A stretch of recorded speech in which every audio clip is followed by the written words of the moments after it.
আসসালামু আলাইকুম প্রিয় শিক্ষার্থীরা। কেমন আছেন আপনারা? আশা করি সবাই ভালো আছেন। আমরা আজকে নতুন একটা চ্যাপ্টার শুরু করব, সেটা হচ্ছে তাপগতিবিদ্যা। এই তাপগতিবিদ্যা চ্যাপ্টারটা অ্যাডমিশন টেস্টের জন্য খুব খুব খুব গুরুত্বপূর্ণ, কারণ দেখা যাচ্ছে ঢাকা বিশ্ববিদ্যালয় সহ অন্যান্য সকল বিশ্ববিদ্যালয়ের ভর্তি পরীক্ষায় এমন কোনো সাল নাই যেখানে তাপগতিবিদ্যা থেকে প্রশ্ন আসেনি। এমনকি একটা দুইটা এমসিকিউ সাথে রিটেন, এমনও নজির আছে যে আমাদের রিটেনও আসছে, এমসিকিউ আসছে, এমসিকিউ তো আসবেই। সুতরাং তাপগতিবিদ্যা চ্যাপ্টারটা আমরা যদি ভালো করে পড়ি তাহলে আমরা এখান থেকে নিশ্চিত 1 মার্ক তো এমসিকিউ পাচ্ছি, সাথে একটা রিটেনও পেয়ে যাবো 2.5 মার্কসের। এখন আমরা প্রথমে একটু দেখে নিই যে এখানে আমরা কোন কোন টপিক থেকে কেমন প্রশ্ন আসে। আমাদের আজকের তাপগতিবিদ্যার প্রথম ক্লাস। আমাদের এখানে হচ্ছে প্রথমে রয়েছে তাপমাত্রার বিভিন্ন স্কেল। তাপমাত্রার বিভিন্ন স্কেলে ঢাকা ভার্সিটিতে অনেক বছর আমাদের প্রশ্ন আসেনি। আমাদের তাপমাত্রার বিভিন্ন স্কেল দেখেন, অনেক বছর ঢাকা ইউনিভার্সিটিতে প্রশ্ন আসেনি, লাস্ট আসছিল 17-18। তার মানে যে কোনো বছর কিন্তু আমাদের ঢাকা বিশ্ববিদ্যালয়ে প্রশ্ন চলে আসতে পারে। আর গুচ্ছ তো এবারও আসছে পরীক্ষায় 23-24 কৃষি গুচ্ছতে প্রতি বছর দেখেন জাহাঙ্গীরনগরে। তার মানে আমাদের তাপমাত্রার স্কেল নিয়ে খুব ভালোভাবে পড়তে হবে। আমরা এখানে ঢাকা বিশ্ববিদ্যালয়ে না পাইলেও এই টপিক থেকে অন্য জায়গায় কোনো এক জায়গায় কমন পাবো। তারপর হচ্ছে তাপগতিবিদ্যার প্রথম সূত্র। তাপগতিবিদ্যার প্রথম সূত্র এইটাও হচ্ছে আমাদের খুবই খুবই ইম্পর্টেন্ট। দেখেন গুচ্ছতে 22-23 আসছে, রাজশাহী ইউনিভার্সিটিতে এবার আসছে, 20-21 এখানে আসছে, চিটাগাং ইউনিভার্সিটি, খুলনা ইউনিভার্সিটি, জাহাঙ্গীরনগর। তার মানে এখানেও আমাদের প্রশ্ন আসছে। মোলার আপেক্ষিক তাপ এই এই আইটেমটাও আমাদেরকে পড়তে হবে, যে এখানেও কিন্তু ঢাকা ইউনিভার্সিটি 22-23 সালে প্রশ্ন আসছে, 15-16 প্রশ্ন আসছে, রিপিট প্রশ্ন আসছে, একই প্রশ্ন দুইবার আসছে এখান থেকে। আর তারপর হচ্ছে সমষ্ণ, সমচাপ, সমায়তন, রুদ্ধতাপ প্রক্রিয়া। এইখানে এই বছর থেকে প্রশ্ন আসছে। এইখানে আছে এই টপিকটা খুব সহজ একটা টপিক, কারণ আমাদের যেহেতু ক্যালকুলেটর নাই, রুদ্ধতাপ প্রক্রিয়ার থেকে কোনো ম্যাথ ট্যাথ করা লাগবে না, আমি দেখাই দেবো, সূত্রগুলো মুখস্থ করলে এনাফ। তাহলে আমরা আমাদের মূল আলোচনায় চলে যাই। এখন প্রথম টপিকটা হচ্ছে তাপমাত্রার বিভিন্ন স্কেল থেকে আমাদের রূপান্তর। আমরা কিভাবে পড়াশুনো করব? আমরা একটা টপিক যখন শুরু করব, সেই টপিক থেকে যত ধরনের প্রশ্ন আসতে পারে সব ইনশাল্লাহ আমরা এই ক্লাসে কভার করে ফেলবো। তারপরে আপনি প্র্যাকটিস করার জন্য যে কোনো একটা কোশ্চেন ব্যাংক হাতে নেন, বা আপনার সামনে যে কোনো বই থাকলে আপনি দেখবেন যে সব টাইপের পরিমাণ, সব ওই টাইপের সকল ম্যাথ আপনার করা হয়ে যাচ্ছে, আপনি পারতেছেন। এখন এই তাপমাত্রার বিভিন্ন স্কেল, এখান থেকে প্রথম ও শূন্যতম সূত্র একটা আছে আমাদের তাপগতিবিদ্যার। শূন্যতম সূত্র আপনাদের পড়া লাগবে না, আমি জাস্ট একটু দেখাই দিচ্ছি। এইগুলো হচ্ছে আমাদের অ্যাডমিশনে পড়া লাগে না, আমাদের একাডেমিক লেভেলে যখন আপনি পড়ছেন তখন আপনি এগুলো পড়ছেন, আপনি জানেন শূন্যতম সূত্রটা আসলে কি। শূন্যতমটা সূত্রটা হচ্ছে, ধরেন এখানে একটা বস্তু আছে, এটা হচ্ছে 10 ডিগ্রি সেলসিয়াস, আর এইখানে আছে হচ্ছে 20 ডিগ্রি সেলসিয়াসের একটা বস্তু। এখন এটা হচ্ছে ধরেন আমাদের একটা বস্তু এ, এইটা হচ্ছে একটা বস্তু বি। এইখানে আমরা আরেকটা বস্তু যদি স্থাপন করি, ধরেন নিচে একটা বস্তু সি স্থাপন করলাম, সি। তাহলে এই শীত ধরেন তাপমাত্রা হচ্ছে 15 ডিগ্রি সেলসিয়াস। তাহলে কি হবে ঘটনাটা, যে কিছুক্ষণ পরে এ এবং সি একটা সাম্য অবস্থা বিরাজ করবে, সাথে বি এবং সি এরা হচ্ছে পরস্পর একটা সাম্য অবস্থা বিরাজ করবে। তাহলে আমরা আলটিমেটলি বলতে পারি একটা পর্যায়ে এ আর বিটাও একটা সাম্য অবস্থা বিরাজ করবে। এটাই হচ্ছে আমাদের শূন্যতম সূত্র। আমাদের অ্যাডমিশন টেস্টে আসলে এত ডিপলি থিওরিতে যাওয়া লাগবে না, বই দাগা দাগায় পড়া লাগবে না। আপনি খালি জেনে রাখতে পারেন যে এখান থেকে থার্মোমিটারটা তৈরি করা হয় শূন্যতম সূত্রের উপরে বেস করে। তারপরে দেখেন তাপ আর তাপমাত্রার এক স্কেল থেকে আরেক স্কেলের যে প্রশ্ন, এইটা যে আমরা মূল সূত্রে যাব, কিন্তু মূল সূত্র যাওয়ার আগে আমাদের কিছু কথাবার্তা, মানে সূত্রটা কিভাবে আসলো এইটা যদি আমরা না দেখি তাহলে কিন্তু আমরা পারবো না। এর আগে আপনাকে দুইটা জিনিস জানতে হবে। একটা হচ্ছে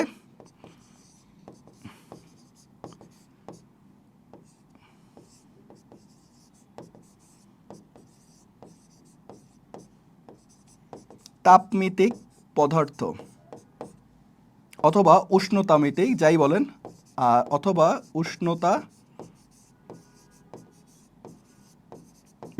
ধর্ম।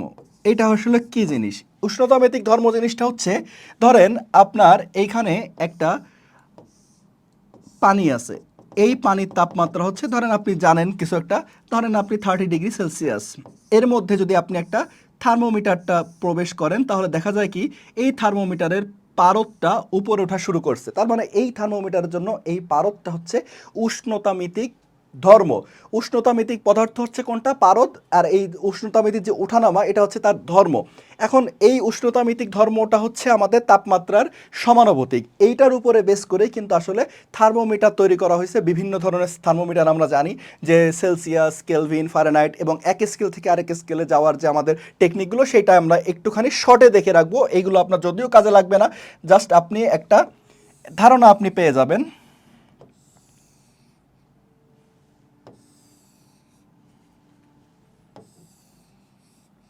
দেখেন, তার আগে বলি যে আমাদের দুইভাবে আমরা থার্মোমিটারটা তৈরি করি। একটা হচ্ছে দুই স্থির বিন্দু, একটা হচ্ছে দুই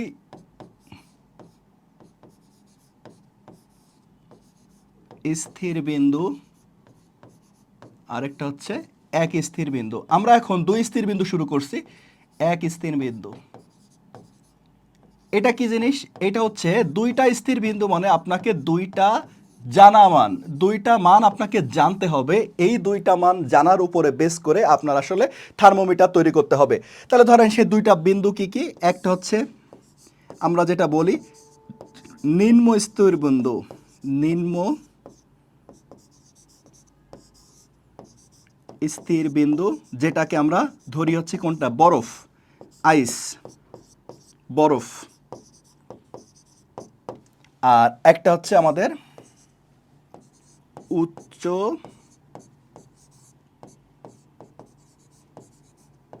স্থির বিন্দু, এটা আমরা ধরি হচ্ছে কোনটা? বাষ্প। ঠিক আছে, এখন ধরেন তিনটা স্কেল, আমরা এখানে তিনটা স্কেল থার্মোমিটার নিলাম। একটা হচ্ছে সেলসিয়াস, একটা হচ্ছে ফারেনহাইট, আর একটা হচ্ছে কেলভিন। সেলসিয়াসের যখন আমরা বরফে ধরি তখন হচ্ছে সেটাকে দেখায় হচ্ছে কত? 0। আর যখন আমরা বাষ্পে ধরি তখন হচ্ছে দেখায় কত? 100। ঠিক একইভাবে ফারেনহাইট দেখায় হচ্ছে কত? বরফে 32, আর বাষ্পে দেখায় হচ্ছে আমাদের 212। কেলভিন একইভাবে আমাদের বরফে দেখায় হচ্ছে 273, আর বাষ্পে দেখায় হচ্ছে 373। ঠিক আছে, এই হচ্ছে আমাদের অবস্থা। আর এইটা মনে করেন আমরা মানে আমাদের উষ্ণতামিতিক ধর্ম কোনো একটা মানে বস্তুতে আমরা যখন থার্মোমিটার ধরি তার নিম্ন স্তর বিন্দুতে তার ধর্মটা হচ্ছে পারদ হতে পারে, সেটা আমরা ধরে নিচ্ছি x0, আর উচ্চতে ধরে নিচ্ছি x100। এইবার এটা হচ্ছে যে কোনো একটা পদার্থে যখন আমরা প্রবেশ করাবো তখন এইখানে এর ভিতরের পারদগুলো কি করবে? ওঠানামা করবে, তাই না? তাহলে ধরেন এই পর্যায়ে একটা বস্তু আমরা যখন রাখলাম তখন তার ধর্ম হচ্ছে, উষ্ণতামিতিক ধর্ম হচ্ছে এক্স থেটা ধরলাম। তাহলে আমাদের সেলসিয়াস স্কেলে হচ্ছে কত তাপমাত্রা দেখাবে? সি। ফারেনহাইট স্কেলে তাপমাত্রা দেখাবে কত? এফ। আর কেলভিন স্কেলে দেখাবে কত? কে। এই হচ্ছে আমাদের ওভারঅল আলোচনা। এখন যেটা আমরা জানি যে উষ্ণতামিতিক ধর্ম তাপমাত্রার সমানুপাতিক। এখন এদের অনুপাত যদি আমি নেই, অনুপাতটা যদি নেই, দেখেন যে এক্স থেটার থেকে এই অংশের যে অনুপাত,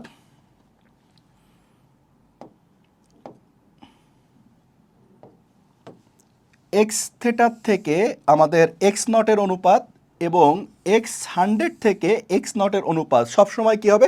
সমান হবে। তাহলে সি থেকে 0 এবং 100 থেকে 0, এই অনুপাতগুলো সবসময় কী হবে? অনুপাতগুলো সবসময় সমান হবে। ওকে, তাহলে আমরা লিখতে পারি, দেখেন এইখানে আমরা লিখতে পারি কি, যে ধরেন এক্স থেটা মাইনাস এখানে কত? x0, x theta minus x0, আর তার নিচে x100 by x0, x100 by minus x0। তাহলে সি সেলসিয়াসের ক্ষেত্রে কি হবে? সেলসিয়াসের ক্ষেত্রে হবে হচ্ছে সি মাইনাস 0, তার নিচে উপরে হবে কি 100 মাইনাস 0। অনুপাত সবসময় সমান হবে। তাহলে এফ মাইনাস কি 32, এফ মাইনাস 32, আর উপর হচ্ছে 212 মাইনাস কত? 32 সমান সমান কের ক্ষেত্রে একইভাবে কে মাইনাস 273 বাই 373 মাইনাস 273। তাহলে এটাকে যদি আমরা এখন একটু সাজায় গোছায় লিখতে চাই তাহলে কি হবে? দেখেন তো, যে C by 100 equal to F minus 32 by 180 equal to K minus 273 by 100। এইটাকে যদি আমরা এখন প্রত্যেকটাকে 20 দিয়ে গুণ করি, 20 দিয়ে গুণ করলে যেটা কাটাকাটি মান চলে আসবে, সেই মানটা আসবে হচ্ছে কত দেখেন তো, এখানে আসবে হচ্ছে যদি আমরা গুণ করি যে c/5 equal to f-32/9 equal to k-273/5। তাহলে এতক্ষণ আপনাদেরকে যা দেখালাম এইটা হচ্ছে আপনাদেরকে জাস্ট বোঝার জন্য। আর আপনারা অ্যাডমিশন টেস্টে এত কিছু কিন্তু আপনারা কি করতে পারবেন না, মনে রাখতে পারবেন না। সেই ক্ষেত্রে আপনাদেরকে শুধুমাত্র মুখস্থ রাখতে হবে এই অংশটুকু, c/5 সমান সমান f-32/9 সমান সমান k-273/5। এটা হচ্ছে আমাদের তাপমাত্রার এক স্কেল থেকে আরেক স্কেলে যাওয়ার জন্য আমাদের সূত্র। এখন এখান থেকে কি কি প্রশ্ন আসবে, কেমন কি প্রশ্ন আসবে সবই আমি আপনাদেরকে দেখাই দেবো এখনই একটু আগে। তারপর একটু দেখে নিই, জাস্ট এইটা আপনারা একটু দেখে রাখবেন, কারণ এখান থেকে মাঝে মাঝে আমাদের এমসিকিউ আসতে পারে।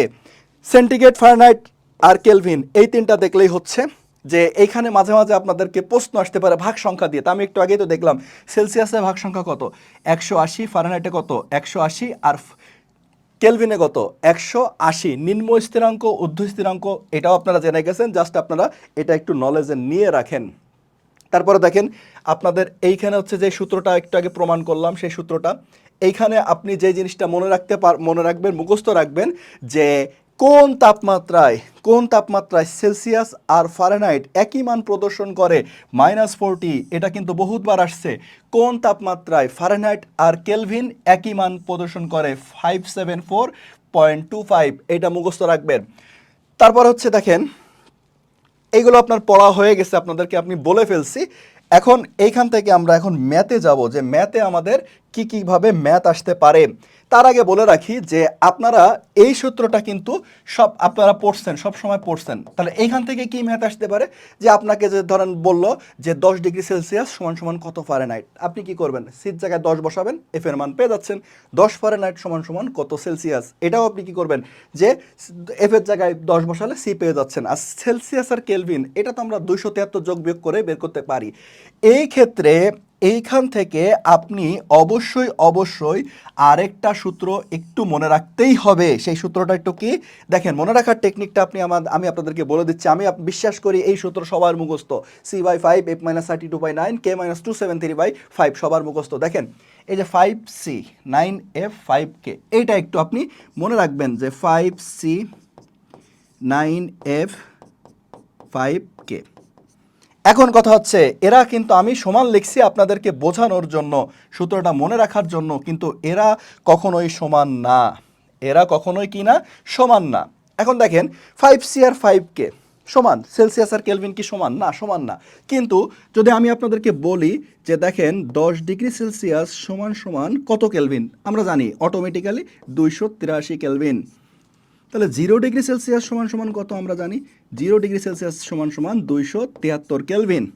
তাহলে মাইনাস করেন তো দুই পাশে, মাইনাস করলে এক পাশে আছে কত 10 ডিগ্রি সেলসিয়াস, আরেক পাশে আসে কত 10 কেলভিন।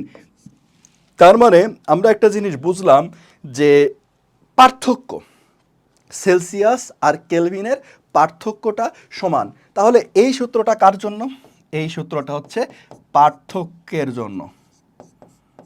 তাহলে দেখেন আমাদের এই তাপমাত্রার স্কেল থেকে কতভাবে প্রশ্ন আসতে পারে। প্রথমত ডিরেক্ট কনভার্ট, 10 ডিগ্রি সেলসিয়াস সমান সমান কত ফারেনহাইট, 10 ফারেনহাইট সমান সমান কত কেলভিন, এরকম ডিরেক্ট কনভার্ট।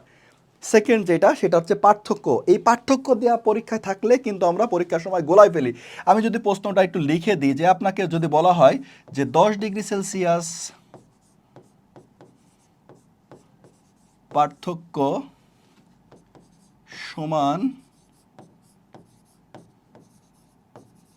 কত ফারেনহাইট পার্থক্য, এই ম্যাথ যদি আপনি উপরের সূত্র দিয়ে বসাতে চান এইটা দিয়ে, তাহলে হবে না, নিচেরটা দিয়ে করতে হবে, পার্থক্য দিয়ে। এখানেও আমরা একটা ভুল করে বসি, সেই ভুলটা হচ্ছে এই সির জায়গায় আমরা 10 বসাই, সির জায়গায় 10 বসাই, এফের একটা মান বের করি কত 50/9।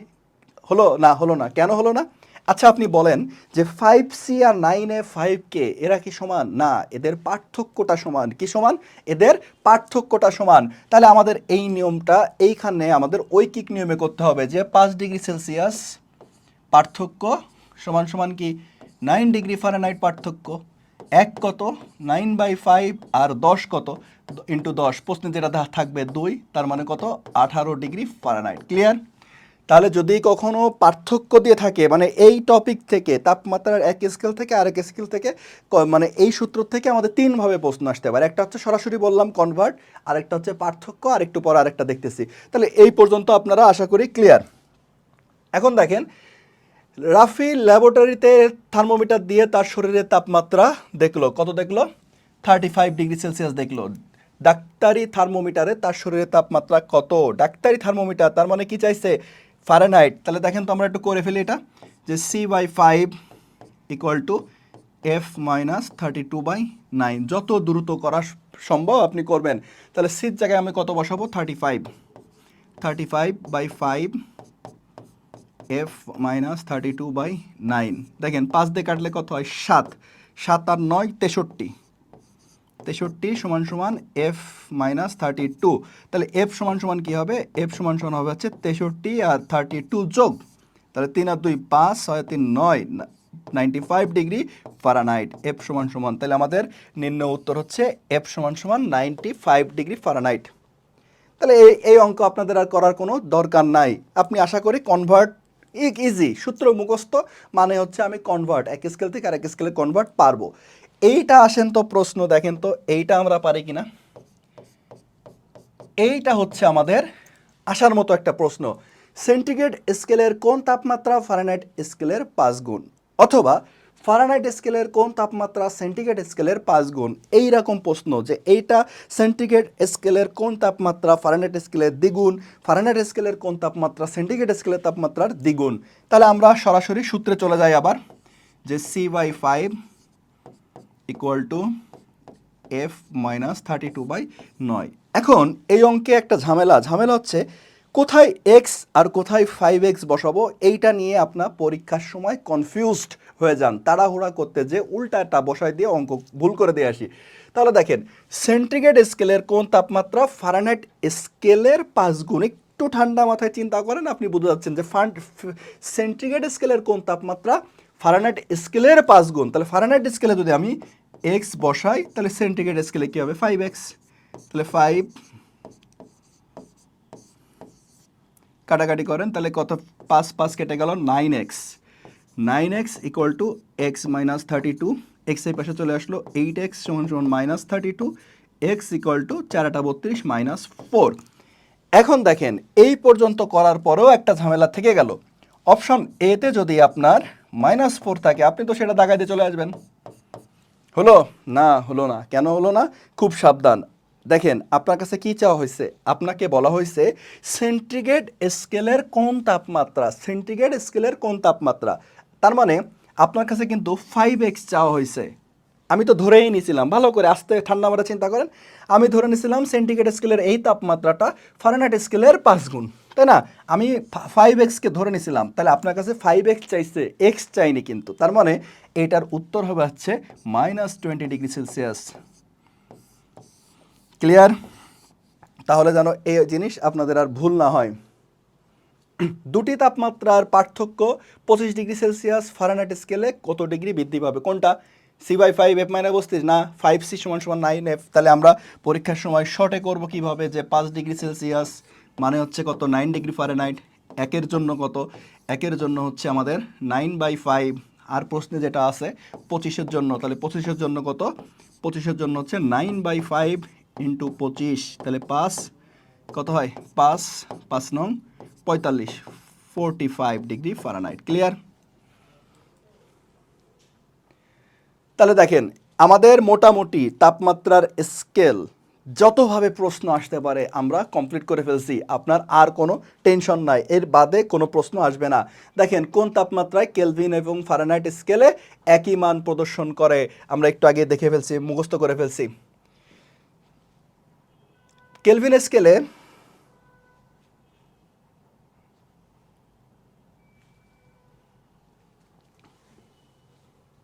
কেলভিন স্কেলে এমন একটি তাপমাত্রা বের করো যা সেলসিয়াস স্কেলে ফারেনহাইট স্কেলের 5 গুণ। এবারে রাজশাহী ইউনিভার্সিটির প্রশ্ন একটু ঝামেলা মানে মানে চিন্তা ভাবনা করলে, মাথা ঠান্ডা না রাখলে কিন্তু আমাদের এই প্রশ্ন ভুল হয়ে যাওয়ার সম্ভাবনা আছে। দেখেন, আমরা আগে সূত্রটা লিখি, c/5 f মাইনাস 32/9। এখন প্রশ্নে আসেন, কি বলছে? কেলভিন স্কেলে এমন একটি তাপমাত্রা বের করো যা সেলসিয়াস স্কেলে ফারেনহাইট স্কেলের 5 গুণ। ঝামেলাটা বুঝছেন? কাহিনী সব কিছুই আছে। সেলসিয়াস স্কেলে ফারেনহাইট স্কেলের 5 গুণ, সেলসিয়াস স্কেলে ফারেনহাইট স্কেলের 5 গুণ। তার মানে আমরা এটা তো একটু আগেই করলাম, সেলসিয়াস স্কেলে ফারেনহাইট স্কেলের কয় গুণ? 5 গুণ। তাহলে আমরা এইটুকু আগে করে ফেলি যে ফারেনহাইট স্কেলে এক্স ধরলাম, সিতে হচ্ছে কত হবে? 5x/5। দেখেন, এইটা হচ্ছে আমাদের মোটামুটি নিচের লাইনটা কাভার হয়ে গেল না? যে আমাদের কি বলছে যে সেলসিয়াস স্কেলে ফারেনহাইট স্কেলের কয় গুণ? 5 গুণ। তা সেলসিয়াস স্কেলে ফারেনহাইট স্কেলে 5 গুণ আমরা ধরে নিলাম। তাহলে এখন দেখি তো এক্স এর মান কত। তাহলে এখানে 5 5 কাটা, 9x = x minus 32, 8x = minus 32, তাহলে x = -4 ডিগ্রি সেলসিয়াস। তাহলে 5x, আগের বারের মতো 5x = কত হবে? তাহলে 5x হবে হচ্ছে আমাদের -20 ডিগ্রি সেলসিয়াস। এইটা উত্তর, এটাই উত্তর প্রশ্নের, এটাই উত্তর। কিন্তু আবার প্রথমে কি বলছে দেখেন তো, কেলভিন স্কেলে এমন একটি তাপমাত্রা বের করো। মানে আমার এই তাপমাত্রাটা তো আমি পেয়ে গেছি। কি চাইছে? যে সেলসিয়াস স্কেলে ফারেনহাইট স্কেলের 5 গুণ হবে। কোন তাপমাত্রা? এটা তো আমরা বের করলাম, -20 ডিগ্রি সেলসিয়াস। কিন্তু এই জিনিসটা চাইছে হচ্ছে কিসে? কেলভিন স্কেলে। তাহলে এর সাথে আমরা কি করব? 273 যোগ করে দেব। তাহলে এইটা আমাদের কি হয়ে গেল? এইটা আমাদের হয়ে গেল হচ্ছে কেলভিন স্কেলে। ক্লিয়ার? তাহলে আমাদের উত্তর কত হচ্ছে? 20 বিয়োগ করেন, 253 কেলভিন। তাহলে এটা হচ্ছে এবারে রাজশাহী ইউনিভার্সিটির প্রশ্ন। তার মানে সূত্র, নতুন কোনো সূত্র নেই, একই সূত্র, যেটা বললাম, যেটা শেখালাম সেইটাই। শুধুমাত্র আমাদের চোখ কান একটু খোলা রাখতে হবে, মাথাটা ঠান্ডা রাখতে হবে, তাহলে এই টপিক থেকে যে কোনো প্রশ্ন ইনশাল্লাহ আমরা পারবো। ত্রুটিপূর্ণ থার্মোমিটার নেক্সট টপিক এখানকার, মানে এই সূত্রেরই নেক্সট, মানে এই সূত্রের মধ্যেই আমরা আছি, কিন্তু একটু প্রশ্ন একটু ভিন্ন, যে ত্রুটিপূর্ণ থার্মোমিটার। এখন দেখেন, ত্রুটিপূর্ণ থার্মোমিটার, কিছু কথা আগে বলে রাখি। আপনার কাছে একটা থার্মোমিটার আছে, যেই থার্মোমিটারে ত্রুটিপূর্ণ মান দেখাচ্ছে, কিন্তু সেই থার্মোমিটারটা হতে পারে সেলসিয়াস, হতে পারে কেলভিন, হতে পারে ফারেনহাইট। প্রত্যেকটার জন্য আলাদা আলাদা সূত্র। আমরা যেটা করলাম একটু আগে, দেখেন,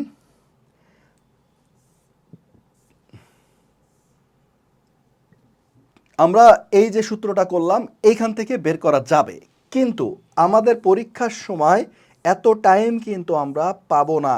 এই জন্য আমি আপনাদেরকে একটা টেকনিক শেখাচ্ছি, যে ত্রুটিপূর্ণ থার্মোমিটার থেকে ম্যাথ আসলে আমরা একবারে করব, একটা সূত্র দিয়ে করব, একবারে করব। তার আগে দেখেন, আমরা একটুখানি জাস্ট একটুখানি বুঝে নিই যে আসলে ত্রুটিপূর্ণ থার্মোমিটারে অঙ্ক আসলে আমরা কিভাবে করব।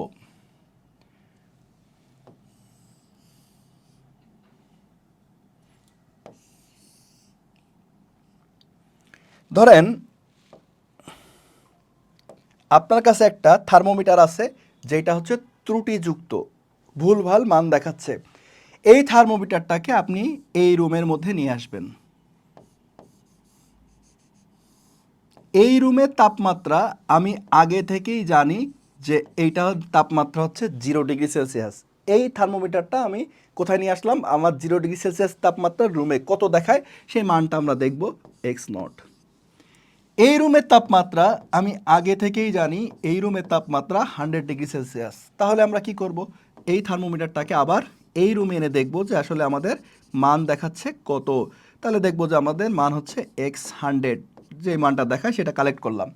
এইবার যে কোনো একটা বস্তু তাপমাত্রা আপনি মাপতে চান, কোনো একটা জায়গা স্থানের তাপমাত্রা বের করতে চান। ধরেন আমি এই রুমের তাপমাত্রা কত আমি দেখতে চাচ্ছি, জানি না। উপরের দুইটা জানি, যে 0 ডিগ্রি সেলসিয়াস, 100 ডিগ্রি সেলসিয়াস, এটা আমি জানি। এই রুমের তাপমাত্রা আমি জানি না। এখন আমি কি করব? এই রুমে থার্মোমিটারটা নিয়ে আসব। আনার পরে আমি দেখব যে কত মান দেখায়, এক্স থেটা। তিনটা মান কালেক্ট করার পরে আমি যে সূত্রটা মুখস্থ করব সেটা হচ্ছে theta equal to X theta minus x0 by x100 minus X naught into 100 degree Celsius. দেখেন ত্রুটিপূর্ণ থার্মোমিটার থেকে যে ম্যাথই আসুক আমরা এই একটা সূত্র দিয়েই করব। দেখেন ওই যে আমরা প্রথমে যে সূত্রটা দেখছিলাম ওইখান থেকে জিনিসটা আসছে।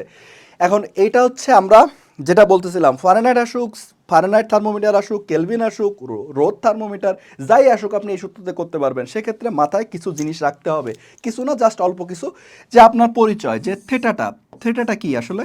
থেটাটা হচ্ছে এইটা কোনো একটা জায়গা বা কোনো একটা বস্তুর প্রকৃত তাপমাত্রা, ঠিক আছে। এখন পরীক্ষার সময় ভুল করার জায়গা আমরা হচ্ছে থেটা আর এক্স থেটাকে মাঝে মাঝে গোলাই ফেলি, এটা করা যাবে না।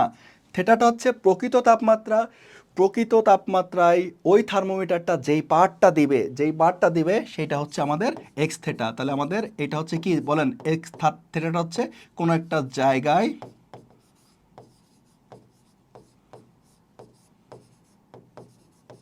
থার্মোমিটারের পার্ট। এই একটা ভুল করার জায়গা যে থেটা আর এক্স থেটা। আর আরেকটা জিনিস যেটা মাথায় রাখবেন সেটা হচ্ছে আমাদের এই যে ডিগ্রি সেলসিয়াস, মানে আপনি যেহেতু আমি একটা সূত্র দিয়ে সব অঙ্ক করতে যাচ্ছি, কথার কথা আপনাকে কোনো একটা ম্যাথ আছে, ফারেনহাইট থার্মোমিটার নিয়ে কথাবার্তা বলা আছে, যে স্বাভাবিকভাবে আপনাকে বললো যে 0 ডিগ্রি সেলসিয়াস, মাঝে মাঝে 0 ডিগ্রি সেলসিয়াস না বলে বলতে পারে বরফে, 100 ডিগ্রি সেলসিয়াস না বলে মাঝে মাঝে বলতে পারে যে বাষ্পে, যে একটা ফারেনহাইট থার্মোমিটার 0 ডিগ্রি সেলসিয়াসে দেখালো এত, 100-এ দেখালো এত, কোনো একটা জায়গায় দেখালো এত, প্রকৃত তাপমাত্রা কত। স্বাভাবিকভাবে আপনি x theta, x not, x100, x not এই চারটা মান বসানোর পরে যখন আপনি মানটা বের করবেন তখন সেটা কি এককে, সবগুলো ফারেনহাইটে বসাইছেন, তাহলে থেটার মানটা বের হয়েছে, স্বাভাবিকভাবে মনে হতে পারে ফারেনহাইট। না, আমি যেহেতু একটা সূত্র দিয়ে সব অঙ্ক করতে চাচ্ছি, তাহলে আমার অলওয়েজ মনে রাখবেন যে আমাদের উত্তরটা থেটাটা বের হবে হচ্ছে ডিগ্রি সেলসিয়াসে অলওয়েজ। এরপরে আপনি কনভার্ট করেন, তাহলে আবার হবে কি প্রত্যেকটার জন্য আলাদা আলাদা করে সূত্র মুখস্থ করা লাগবে না, একই কথা, জিনিসপত্র একই, ঘুরে ফিরে একই কথা দাঁড়াচ্ছে। মানে এই পাশের অংশটুকু ফারেনহাইটের জন্য একরকম, কেলভিনের জন্য একরকম, আমি তা না করে আমি সব ডিগ্রি সেলসিয়াসে করব, করার পরে লাস্টে যে কনভার্ট করে ফেলবো, একই কথা। এইটা করলে হবে কি আপনার সুবিধা হবে, পরীক্ষার সময় এতগুলো সূত্র মাথায় রাখা লাগবে না, অঙ্ক দেখলেই আপনি বুঝবেন। দেখেন একটি ত্রুটিপূর্ণভাবে দাগান্বিত থার্মোমিটারের গলিত বরফে দেখাচ্ছে হচ্ছে 5 ডিগ্রি সেলসিয়াস, যেহেতু ত্রুটিপূর্ণ থার্মোমিটার, গলিত বরফে দেখানো কত ছিল, কত 0, কিন্তু দেখাচ্ছে কত 5 ডিগ্রি। ফুটন্ত পানিতে দেখাচ্ছে হচ্ছে কত 95। কত ডিগ্রি সেলসিয়াস তাপমাত্রায় থার্মোমিটারটি সঠিক পাঠ দেয়, কত ডিগ্রি তাপমাত্রায় সঠিক পাঠ দিবে, তার মানে ভুল, থার্মোমিটারটার ভুল, তা কোনো না কোনো দিন দেখা গেল কোনো একটা জায়গায় সে সঠিক তাপমাত্রা দেখায় দিছে। তাহলে ঘটনাটা কি হবে, সূত্রটা লেখেন আগে, theta equal to X theta minus X naught by x100 minus X naught into 100 degree Celsius. এইবার আমরা তো বুঝে গেছি গলিত বরফ, এই গলিত বরফ এটা মানে কি, এটা হচ্ছে এক্স নট। ফুটন্ত পানি মানে কি x100। আর প্রশ্নে বলা আছে সঠিক পাঠ দেবে মানে হচ্ছে, তাহলে দেখেন এইটা হচ্ছে কোনো একটা জায়গার প্রকৃত মান, আর এটা হচ্ছে কি ভুল মান, বলতেছে সঠিক পাঠ দেয়, তার মানে এই দুইটা কি হবে, এই দুইটা সেম হবে। তাহলে আমি যদি এক্স বসাই এই পাশে, এক্স সমান সমান এক্স মাইনাস এক্স নট কত 5, x100 কত, x100 হচ্ছে আমাদের 95 মাইনাস 5 ইন্টু 100। তাহলে কাটাকাটি করেন, নিচে থাকলো কত 90, উপরে চলে আসলো 90x সমান সমান x মাইনাস 5 ইন্টু 100। ক্লিয়ার? তাহলে 0 আর 0 কাটা, তাহলে এই পাশে থাকলো কত 9x 10x মাইনাস 50। এই যে কাজগুলো আমি করতেছি আপনাদের বোরিং লাগতে পারে যে এইগুলো কাটাকাটি করে কি দেখাচ্ছে, মানে অন বাই। এখন দেখেন ঢাকা ইউনিভার্সিটি বলে বা অন্য যে কোনো ইউনিভার্সিটির ভর্তি পরীক্ষা দিতে যখন আপনি যাবেন, আপনি মাত্র এইচএসসি শেষ করে আসছেন, মাথায় রাখবেন আপনার হাতে এতদিন ক্যালকুলেটর ছিল। এখন যেই ম্যাথটা আপনি এইচএসসিতে করছেন সেই ম্যাথটাই আমাদেরকে একটু ঘুরায় পেঁচায় আসতেছে অ্যাডমিশন টেস্টে, কিন্তু আপনার হাতে ক্যালকুলেটর নাই। এখন স্টুডেন্টদের মধ্যে আমি একটা জিনিস খেয়াল করি, তারা চিন্তা করে বাসায় যখন ম্যাথ প্র্যাকটিস করতে যায় যে আমি একটা ম্যাথ করার পরে এইটুকুর মান বসানোর পরে ও আমি তো পারবো, এটা আমি পারবো না। আমি তো পারবো বলে যদি আপনি রেখে দেন তাহলে পরীক্ষার সময় এই কাজগুলো করতে আপনার অনেক সময় চলে যাবে। আপনি বাসায় বসে যত বেশি অঙ্ক হাতে কলমে এইভাবে কাটাকাটি করবেন আপনার স্পিড তত বাড়বে। এই জিনিসটা কিন্তু অবশ্যই মাথায় রাখবেন। তাহলে আমাদের এক্স ইকুয়াল টু কত, 9 এই পাশে চলে আসলো, এক্স ইকুয়াল টু 50। তাহলে আমাদের প্রশ্ন ছিল কি, কত ডিগ্রি সেলসিয়াস তাপমাত্রায় থার্মোমিটারটি সঠিক পাঠ দেবে, কত 50 ডিগ্রি সেলসিয়াস তাপমাত্রায়। দেখেন একটি রোদ থার্মোমিটারের নেক্সট 0 ডিগ্রি সেলসিয়াস তাপমাত্রায় দেখায় হচ্ছে কত 8, 100 ডিগ্রি সেলসিয়াস তাপমাত্রায় দেখায় হচ্ছে কত 20। থার্মোমিটারটিকে একটি চুল্লিতে স্থাপন করলে রোদ 32 হয়। একটুখানি টাইম দিলাম আপনাদের, চিন্তা করেন তো এই 32টা কি, এই 32টা কি আমাদের থেটা নাকি এক্স থেটা? হ্যাঁ, এটা হচ্ছে এক্স থেটা। মানে থার্মোমিটারটাকে আপনি প্রথমে জিরোতে ধরছেন, একই কনসেপ্ট, জিরোতে ধরছেন, ধরে দেখছেন কত দেখায় 8, 100-এ ধরছেন দেখছেন কত 20, কোনো একটা জায়গায় ধরছেন দেখাইছে কত 32। একক ডাজেন্ট ম্যাটার, একক দিয়ে সমস্যা নাই, আমাদের উত্তর সবসময় কিসে বেরোবে ডিগ্রি সেলসিয়াস। সেই সিস্টেম আমি আপনাদেরকে করে দিছি। চুল্লির তাপমাত্রা কত, তাহলে আমাদের ওই সে চুল্লিতে ধরছিল, চুল্লিতে ধরলে আসছে কত 32, তাহলে চুল্লির তাপমাত্রা কত, তাহলে থেটা সমান সমান X theta minus X naught by X 100 minus X naught. দয়া করে আপনারা এই অঙ্কগুলো বসায় বসায় কাটাকাটি করবেন, স্পিড বাড়বে। তাহলে এক্স থেটা মানে হচ্ছে আপনি যেই বস্তুর তাপমাত্রা বের করতে চাচ্ছেন সেইখানে কত মান দেখাইছে, কত 32 মাইনাস জিরোতে কত দেখাইছে, জিরোতে দেখাইছে হচ্ছে আমাদের 8, 100-এ কত দেখাইছে, 100-এ দেখাইছে 20, জিরোতে 8 ইন্টু 100 ডিগ্রি সেলসিয়াস। 32 থেকে 8 বিয়োগ দেন 24, 20 থেকে 8 বিয়োগ দেন কত 12 ইন্টু 100 ডিগ্রি সেলসিয়াস, 12 24 2 ইন্টু 100, তাহলে কত হচ্ছে 200 ডিগ্রি সেলসিয়াস। আমাদের থেটার মান হচ্ছে 200 ডিগ্রি সেলসিয়াস। তাহলে এইটাই হচ্ছে আমাদের উত্তর। আশা করি এই ত্রুটিপূর্ণ থার্মোমিটারের ম্যাথ নিয়ে আপনাদের আর কোনো সমস্যা নাই। এইবার দেখেন ঢাকা ইউনিভার্সিটির অনেক বছর আগের একটা ম্যাথ, কিন্তু এই প্রশ্নটা আবার রিপিট হয়েছে অনেক জায়গায়। এখন এই অঙ্কটা আপনি যদি ফারেনহাইটের সূত্রে একবারে বসাতে চান তাহলে কিন্তু চেঞ্জ হয়ে যাবে, তখন থেটা সমান সমান এই পাশে 100 থাকবে না, এটা মাথায় রাখবেন। আর আমি চাচ্ছি কি, আমি চাচ্ছি এক নিয়মের অঙ্ক একটা সূত্র দিয়েই করব, তা করি আমরা একটা সূত্র দিয়েই করি, দেখি হয় কিনা। এখন দেখেন আগে একটু দেখে নিই কোথায় কি বলা আছে। প্রশ্নে বলা আছে বরফ বিন্দু 5, একই কনসেপ্ট একই ভাষা। স্টিম বিন্দু 99, যখন এ থার্মোমিটার 52 ডিগ্রি সেলসিয়াস প্রদর্শন করে তখন ফারেনহাইট স্কেলে তাপমাত্রা, ওইটা পরে আসি। তার মানে আমরা বাদ বাকিগুলোটা একটু বসাই নিই, যে থেটা সমান সমান X theta minus X naught by X 100 minus X naught into 100 degree Celsius. এইবার দ্রুত ঝটপট বসান। যখন এ থার্মোমিটার 52 ডিগ্রি সেলসিয়াস 52 প্রদর্শন করে তার মানে এক্স থেটার মান কত 52 মাইনাস এক্স নট কত, এক্স নট হচ্ছে 5, এক্স 100 হচ্ছে 99 মাইনাস 5,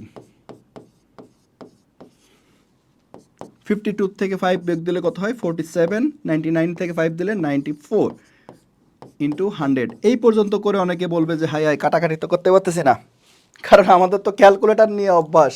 আমাদের অনেকে 2 দিয়ে কাটবে, এটা কাটবে সেটা কাটবে, কিন্তু একটুখানি খেয়াল করেন 47 দুগুণী 94, 2 100 কোথায় 50।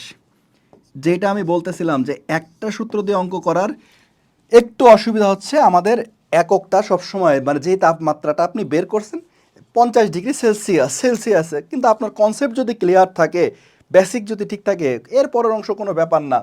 আপনাকে বলছে কি দেখেন, আপনাকে বলছে যে ফারেনহাইট স্কেলে তাপমাত্রা কত হবে, তাহলে ওই যে দাম করে আপনি কি করবেন, C/5 ইকুয়াল টু F - 32/9, সির জায়গায় কত বসাবো? 50।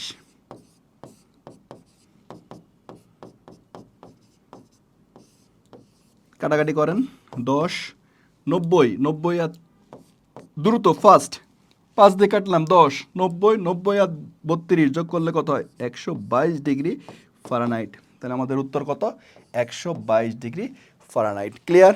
তাহলে এই ত্রুটিপূর্ণ থার্মোমিটারের স্কেল এক স্কেল থেকে আরেক স্কেলে কনভার্ট, কোন স্কেলে 2 গুণ, এটা 3 গুণ, তারপরে আছে কোথায় একই মান, এই যত বিষয়ের থেকে প্রশ্ন আসতে পারে ইনশাল্লাহ আমার সব শেষ। আপনাদের কিন্তু সব কিছু গোলায় খাওয়াই দেওয়া হয়ে গেছে।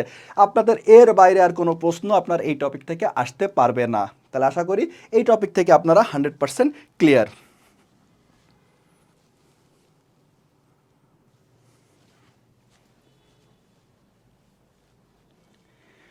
নেক্সট টপিক দেখেন, পানি ত্রৈধ বিন্দুতে পাট ব্যবহার করে তাপমাত্রা নির্ণয়। আরেকভাবে যদি আমরা বলি যে এক স্থির বিন্দু দিয়ে আমাদের তাপমাত্রা নির্ণয়। 2 স্থির বিন্দু আর এক স্থির বিন্দুর মধ্যে পার্থক্যটা কি দেখেন। ত্রুটিপূর্ণ থার্মোমিটার একটু আগে যেটা আপনাদেরকে দেখাইছি, যে আপনার যদি কোনো একটা জায়গার এই রুমের তাপমাত্রা আপনার অজানা ছিল, এই অজানা তাপমাত্রা বের করতে গেলে আপনার কিন্তু 2টা রুমের মান জানার দরকার। একটা হচ্ছে 0 ডিগ্রি সেলসিয়াস আর একটা হচ্ছে 100 ডিগ্রি সেলসিয়াস। এই 2টা মান আপনার জানা থাকা প্রয়োজন। এই জন্য এটার নাম হচ্ছে 2 স্থির বিন্দু ব্যবহার করে। আর এখন আমরা করব এক স্থির বিন্দু, মানে একটা জায়গার মান বের করেও কিন্তু আমাদের সম্ভব। কিভাবে সম্ভব দেখেন একটু। ধরেন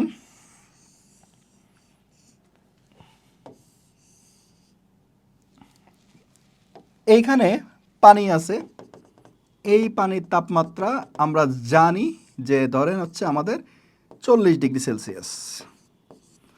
এইখানে আপনি একটা থার্মোমিটার নিয়ে আসলেন, পারদ থার্মোমিটার। পারদ থার্মোমিটারের মধ্যে পারদ উঠে গেছে, দেখেন আমরা এই পর্যন্ত দেখলাম। কথার কথা আমাদের ধরেন কোনো একটা কিছু পারদ আমাদের দেখা যাচ্ছে এখানে ধরেন 40 সেন্টিমিটার, কথার কথা ধরে নিলাম। এই জায়গার তাপমাত্রা, এই পানির তাপমাত্রা আমরা জানি না, এটার তাপমাত্রা আমি জানি না, এটার তাপমাত্রা টি। তাহলে এইখানে যদি আবার আমরা থার্মোমিটারটা ধরি তাহলে এইটারও আবার একটা পারদ উঠে যাবে। এটা ধরে নিলাম হচ্ছে আমাদের উঠছে কত? এক্সটি। তাহলে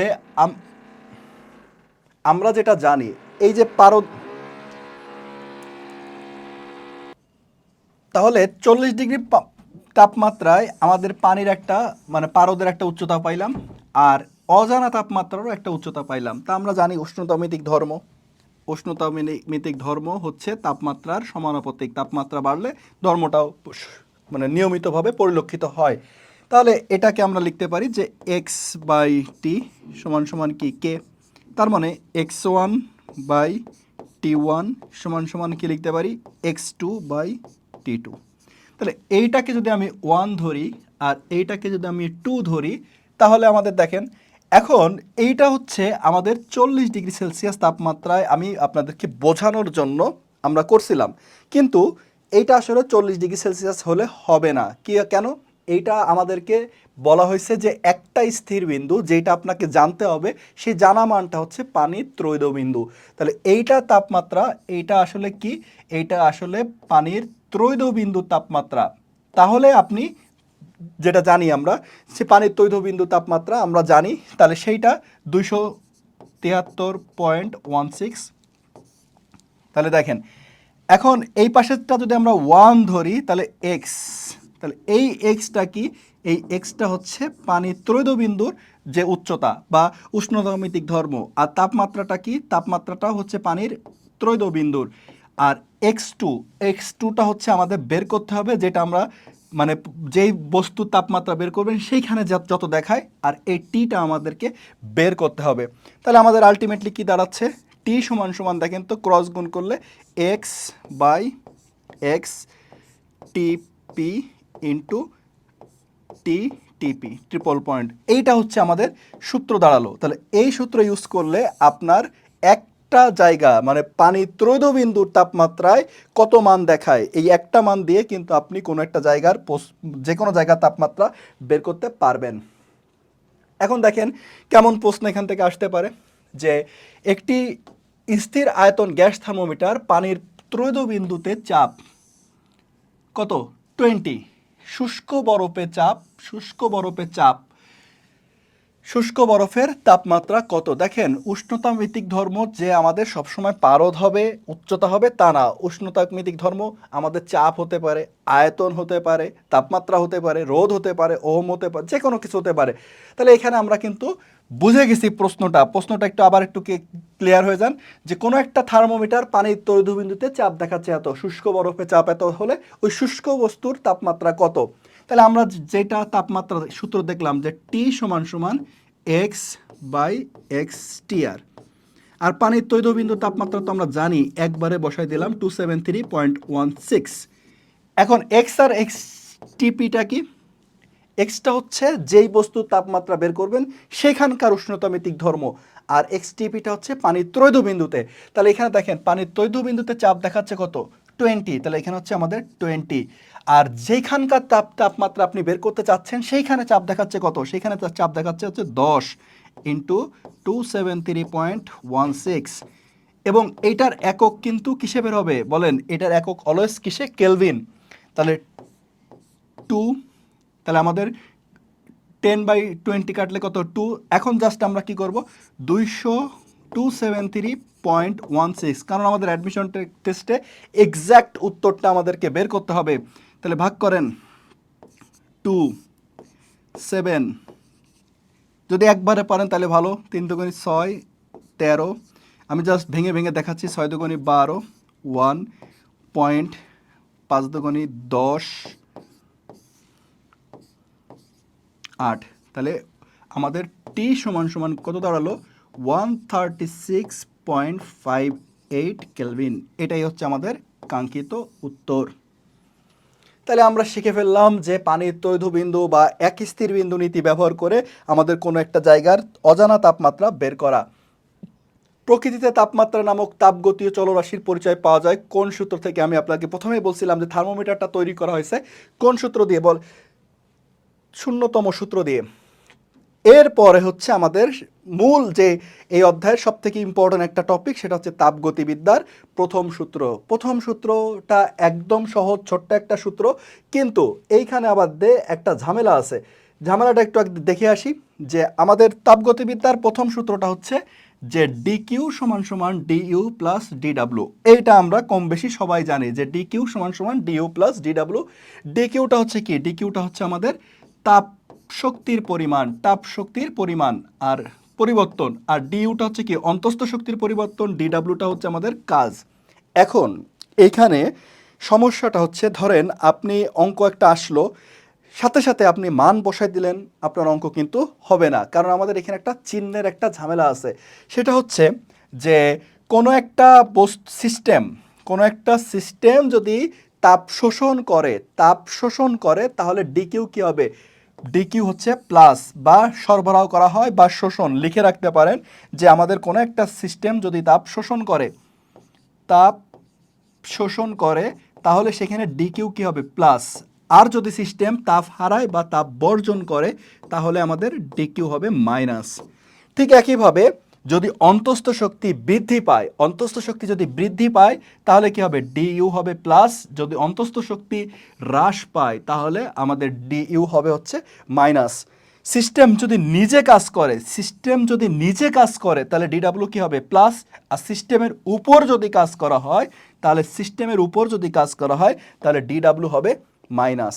এখন এই বিষয়গুলো যদি আপনি মাথায় না রাখেন তাহলে কিন্তু আপনার অঙ্ক হবে না। এবার ধরেন আপনাদেরকে আমি একটা ছোট্ট একটা অঙ্ক করতে দিই, আপনি জাস্ট অঙ্কটা দেওয়ার পরে ভিডিওটা পজ দিবেন, পজ দিয়ে করবেন।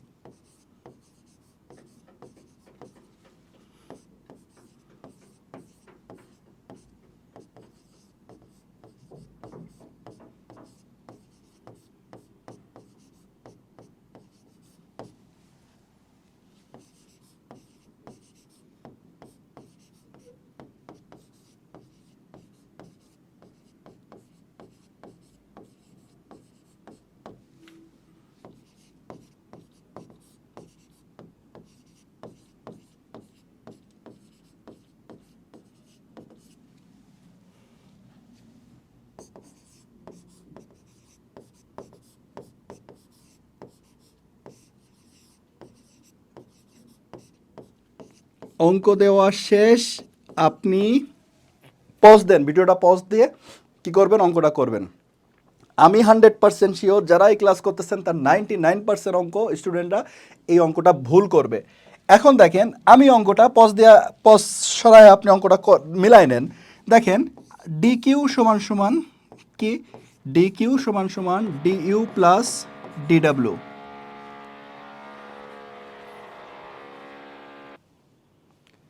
তাহলে আমার কাছে কি চাওয়া হয়েছে, আমার কাছে চাওয়া হয়েছে হচ্ছে ডি ইউ সমান সমান ডি কিউ মাইনাস ডিডাব্লিউ। এখন ডি কিউ এর মান কত, ডি কিউ এর মান হচ্ছে -500। যেই -500 লিখলাম আপনাদের কিন্তু চোখ বড় বড় হয়ে গেছে যে -500 কেন লিখলাম, আসতেছে পরে। আর ডিডাব্লিউর মানটাও হচ্ছে আমাদের -300, তাহলে মাইনাসে মাইনাসে প্লাস, আমাদের উত্তর হচ্ছে -200 জুল। এখন আপনাদের সাথে আমার উত্তর মেলেনি, আমি শিওর আপনাদের সাথে আমাদের উত্তর মেলেনি। কেন মেলেনি, কারণ এই ডিকিউ এর মান আপনারা 500 -500 বসাননি। এখন এটাই হচ্ছে আমাদের অ্যাডমিশন টেস্টের মধ্যে একটা ঝামেলা, মানে চোখ কান খোলা না রাখলে কিন্তু আমাদের বিপদ। এইখানে বলা হয়েছে আপনারা কি করছেন, শোষণ দেখে ডিকিউটা কি করছেন, প্লাস ধরছেন, শোষণ দেখে ডিকিউটা প্লাস ধরছেন। কিন্তু ভালো করে পড়ে দেখেন সিস্টেম থেকে শোষণ করা হয়েছে। সিস্টেম থেকে শোষণ করা হলে সেখানে সিস্টেমটা কি করছে, নিজে কি করছে, বর্জন করছে। তাহলে এই যে সিস্টেম বর্জন করলে আমরা একটু আগেই পড়লাম, তাহলে ডিকিউ কি হবে, মাইনাস। এই সিস্টেম থেকে কিছু কথাবার্তা আপনাদের মনে রাখা ভালো যে সিস্টেম আসলে 3 প্রকার। এখান থেকে মাঝে মাঝে আমাদের এমসিকিউ আসতে পারে যে সিস্টেম কয় প্রকার, 3 প্রকার।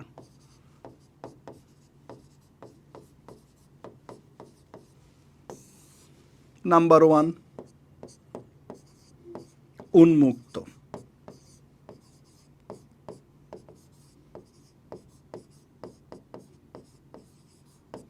নাম্বার 2 বদ্ধ, নাম্বার 3 হচ্ছে বিচ্ছিন্ন। একটু জেনে রাখেন কারণ এখান থেকে আমাদের এমসিকিউ আসতে পারে। যদি উদাহরণ দিই তাহলে আপনারা মোটামুটি আরও ক্লিয়ার হয়ে যাবেন। যে ধরেন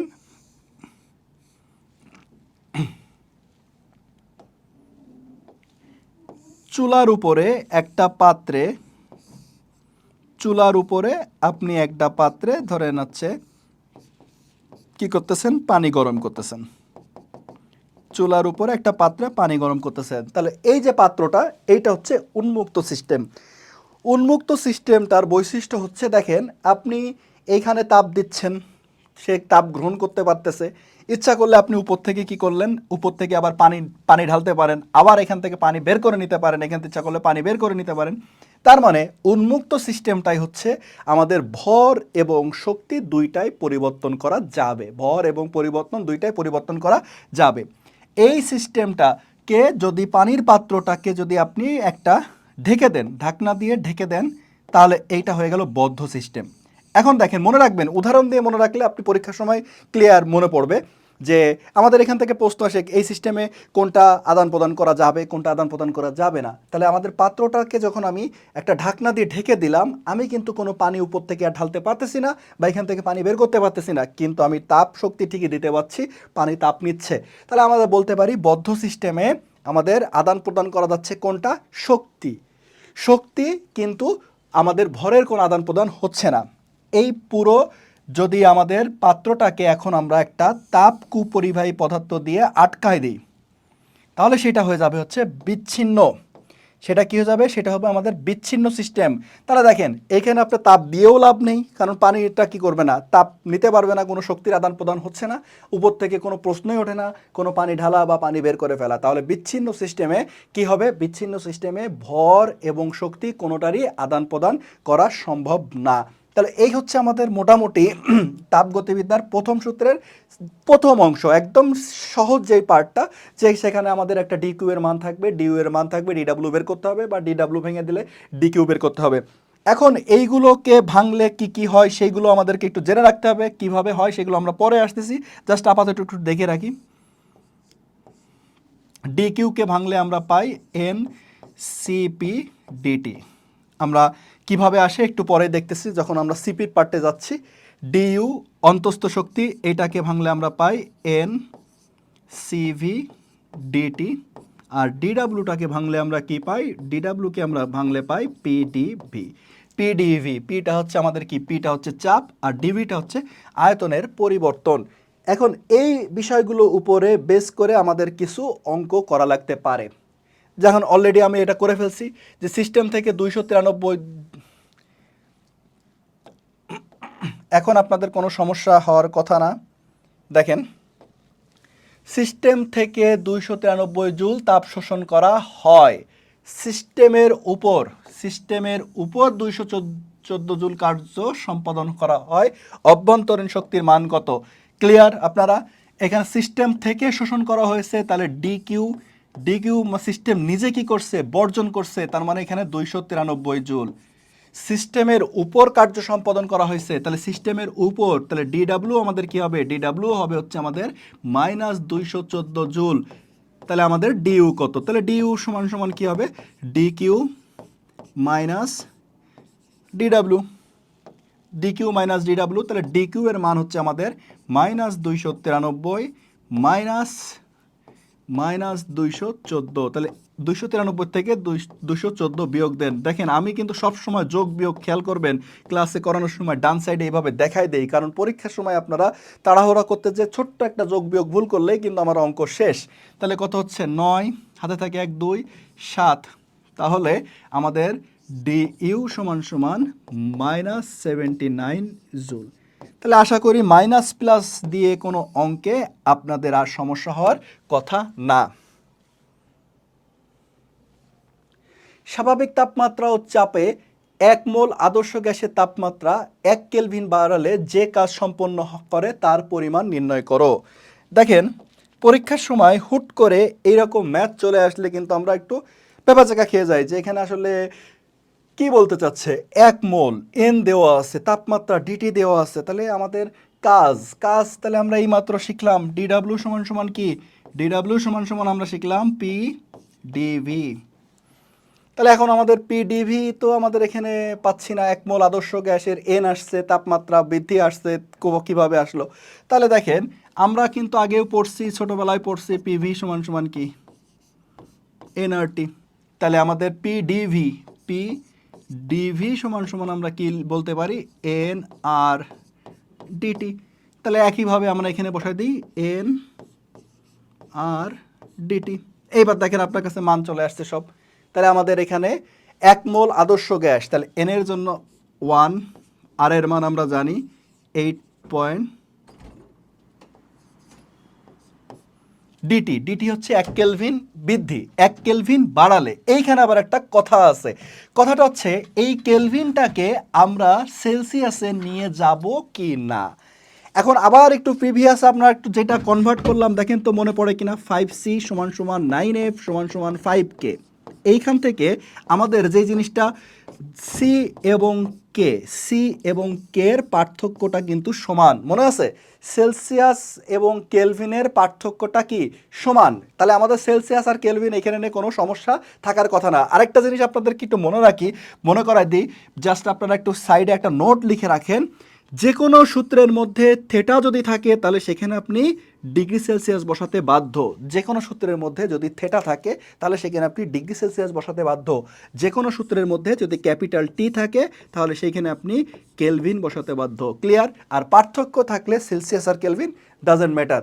তাহলে তাপমাত্রা 1 কেলভিন, তাহলে আমাদের টির মান কত হবে, টির মান হচ্ছে আমাদের ডিটির মান হচ্ছে 1, তাহলে আমাদের উত্তর কত হচ্ছে, উত্তর হচ্ছে 1.3 জুল। ক্লিয়ার? দেখেন এইখান থেকে কিছু কিছু জিনিস আপনারা একটু মনে রাখবেন যে ডিডাব্লিউ সমান সমান পিডিবি সমান সমান এনআরডিটি কীভাবে হলো একটু আগে আমরা করে ফেলছি, এইগুলোর পরিচয়টা জাস্ট আপনারা মনে রাখবেন। এইখানে একটা ভেরি ইম্পর্টেন্ট কথা আছে, পি বনাম ভি গ্রাফের ক্ষেত্রফল হলো কৃত কাজ। আমাদের গ্রাফ দিয়ে এমসিকিউ আসার সম্ভাবনা আছে। পি বনাম ভি গ্রাফের ক্ষেত্রফল হলো কৃত কাজ। জাস্ট মনে রাখেন ক্ষেত্রফলটা হলো কৃত কাজ। আমরা অঙ্ক করতে গেলে একটু পরেই এই অঙ্কটা করে আসি আগে, থাক অঙ্কটা যখন আসবে আমি তখন আবার ক্লিয়ার বুঝাই দেব। দেখেন সম আয়তন প্রক্রিয়ায় সম আয়তন প্রক্রিয়ায় সিস্টেম কর্তৃক গৃহীত তাপ কিউ হলে সিস্টেম কর্তৃক গৃহীত তাপ মানে সিস্টেম গ্রহণ করছে, তার মানে ডি কিউ কী হবে প্লাস অন্তস্থ শক্তির বৃদ্ধির পরিমাণ কি হবে, তাহলে ডি কিউ সমান সমান কী হবে D U plus D W.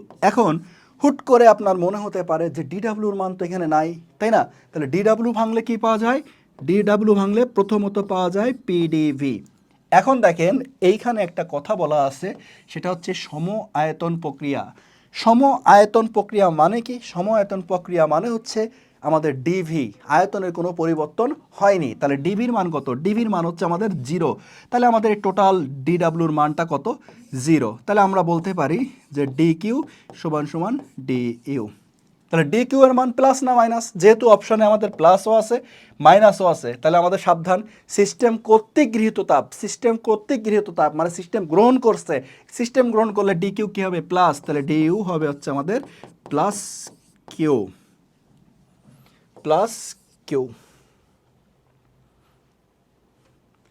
দেখেন নেক্সট, কোনো সিস্টেম পরিবেশ থেকে 800 জুল তাপ শক্তি শোষণ করায়, কোনো সিস্টেম পরিবেশ থেকে 800 জুল তাপ শোষণ করায়, তার মানে মনে মনে পড়ার সাথে সাথে বলে ফেলবেন মনে যে ডি কিউ হবে কি প্লাস অন্তস্থ শক্তি 500 জুল বৃদ্ধি পায়, তার মানে ডিইউ কি হবে প্লাস সিস্টেম দ্বারা পরিবেশের উপর কৃত কাজের পরিমাণ কত। তাহলে কৃত কাজ একবারে আমরা কি লিখতে পারি? ডিডাব্লিউ সমান সমান D Q minus DW DU. তার মানে ডি কিউ কত? ডিইউ হচ্ছে আমাদের প্লাস 800 মাইনাস ডিইউ হচ্ছে 500। তাহলে আমাদের কাজ হচ্ছে কৃত কাজ 300 জুল। তার মানে আপনারা বুঝে গেছেন যে এই টাইপের প্রশ্ন যদি আমাদের পরীক্ষায় আসে, আমরা যদি প্লাস মাইনাসটা খেয়াল রাখি আমাদের ইনশাল্লাহ কোনো সমস্যা নাই। কোন টাইপের প্রশ্ন? যেখানে আমাদের ডি কিউ ডিইউ আর ডিডাব্লিউটা সরাসরি মান যে কোনো দুইটার মান দেওয়া থাকবে, আরেকটার মান বের করতে হবে। এখন দেখেন আরেকটা অঙ্ক পাওয়া গেল যে একটি সিস্টেমে গ্যাসের চাপ, নিয়ম হচ্ছে আমাদের ফিজিক্স করার ক্ষেত্রে যখনই আপনি পড়বেন ছোট করে উপরে লিখে ফেলবেন যে আসলে আমাদের কি কি মান দেওয়া আছে। তাহলে আমাদের বলা আছে যে একটা চাপ দেওয়া আছে স্থির রেখে 600 কিলোজুল তাপ শক্তি সরবরাহ করা হলো, ডিকিউ এর মান পেয়ে গেলাম। এই প্রক্রিয়ায় সিস্টেমটির আয়তন 1.5 মিটার কিউব থেকে খুব ধীরে ধীরে প্রসারিত হয়ে 2.0 মিটার কিউব হলো। সিস্টেমটিতে অন্তস্থ শক্তির পরিবর্তন কত? অন্তস্থ শক্তির পরিবর্তন কত? এখন তাহলে আমাদের সূত্র তো একটাই শিখলাম, একটাই সূত্র যে ডি কিউ সমান সমান কী হবে? ডি কিউ সমান সমান D U plus D W. অন্তস্থ শক্তির পরিবর্তন, তাহলে ডি ইউ সমান সমান ডি ডাব্লিউ মাইনাস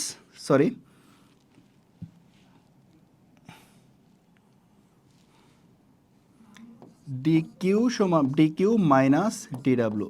এখন দেখেন সবসময় আপনি যেটা চেষ্টা করবেন একটা অঙ্ক করার ক্ষেত্রে আপনার যেইটা লাগবে আপনি আপনার ফোকাসটা ঠিক রাখবেন যে আমার কাছে কি বের করতে বলছে, সেইটা বের করতে যা যা লাগবে সেই দিকে আপনি আগাবেন। কি দেওয়া আছে সেটা নিয়ে পরে চিন্তা করবেন।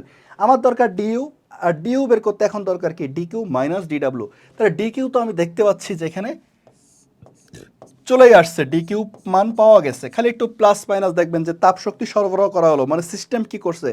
শোষণ করছে, সিস্টেম গ্রহণ করছে, তাহলে ডি কিউ কী হবে? প্লাস। এখন ডি ডাব্লিউর মাইনাস আমি খুঁজে পাচ্ছি না, যেহেতু পাচ্ছি না তাহলে আমি কি করতে পারি? ডি কিউ ডি ডাব্লিউর জায়গায় লিখতে পারি পিডিভি লিখতে পারি, কারণ এখানে পি আছে, আমাদের আয়তনের দুইটা পরিবর্তন দেওয়া আছে। তাহলে ডি কিউ কত? ডি কিউ হচ্ছে 600 কিলো জুল, 600 ইন্টু 10⁻³ মাইনাস পির জায়গায় আমি কত বসাবো? 10⁵ বসালাম। আর ডিভির জায়গায় হচ্ছে আমাদের 0.5।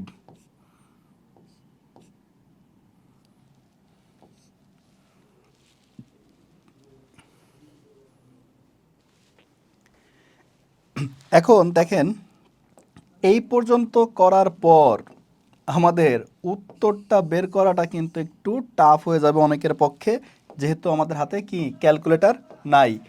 তাহলে দেখেন আমরা একটু কাটাকাটি গুণ বিয়োগ যোগ ভাগটা একটু শিখি। যে এইখানে 2টা জিরো, এখানে 3টা জিরো, তাহলে এইটাকে আমরা কি লিখতে পারি? এটাকে আমরা লিখতে পারি যে 6 ইন্টু 10⁻, দেখেন 3 আর 2 5, মাইনাস 0.5 ইন্টু 10⁵। যখনই এরকম মানে পয়েন্ট আকারে 10-এর পাওয়ারে যোগ বিয়োগ করতে যাবেন, তখন একটু খেয়াল রাখবেন যে আমাদের 10-এর পাওয়ার সেম আছে কিনা। 10-এর পাওয়ার যদি সেম না থাকে তাহলে কিন্তু আপনি যোগ বিয়োগ করতে পারবেন না। এবার দেখেন 10-এর পাওয়ারটা বাদ রাখেন, 6 থেকে 0.5 বিয়োগ দেন, তাহলে আমাদের কত হচ্ছে 5.5 ইন্টু 10⁵। এখন এইটা হচ্ছে আমাদের একক কি বলেন? আমরা যেহেতু জুলটাকে কিলোজুলটাকে জুলে নিয়ে করছি, তাহলে এইটার একক হচ্ছে আমাদের জুল। এখন আরও একটা জিনিস খেয়াল করেন, আমাদের প্রশ্নে কি বলা হয়েছে? প্রশ্নে বলা হয়েছে যে শক্তির অন্তস্থ শক্তির পরিবর্তন কত কিলো জুল, কত কিলো জুল। তাহলে কত কিলো জুল, তাহলে এখানে আমাদের কি করতে হবে? এইটাকে আমরা যদি 1000 দিয়ে, তার মানে 10⁻³ দিয়ে ভাগ করি, তার মানে 2টা জিরো করে কমে গেল, তাহলে 5.5 ইন্টু 10⁻, কত 2, মানে 100 দিয়ে গুণ, তাহলে 5500, আর পয়েন্ট ছিল পয়েন্ট, তাহলে একদম উত্তর লাস্টে আমাদের কি দাঁড়ালো 550, ডিইউ হচ্ছে আমাদের 550। এইভাবে যদি আপনি কাটাকাটি বাসায় না করে উত্তর পর্যন্ত পৌঁছান, তাহলে কিন্তু আপনি পরীক্ষার সময় যে ডাইরেক্ট অঙ্ক করতে গেলে পারবেন না।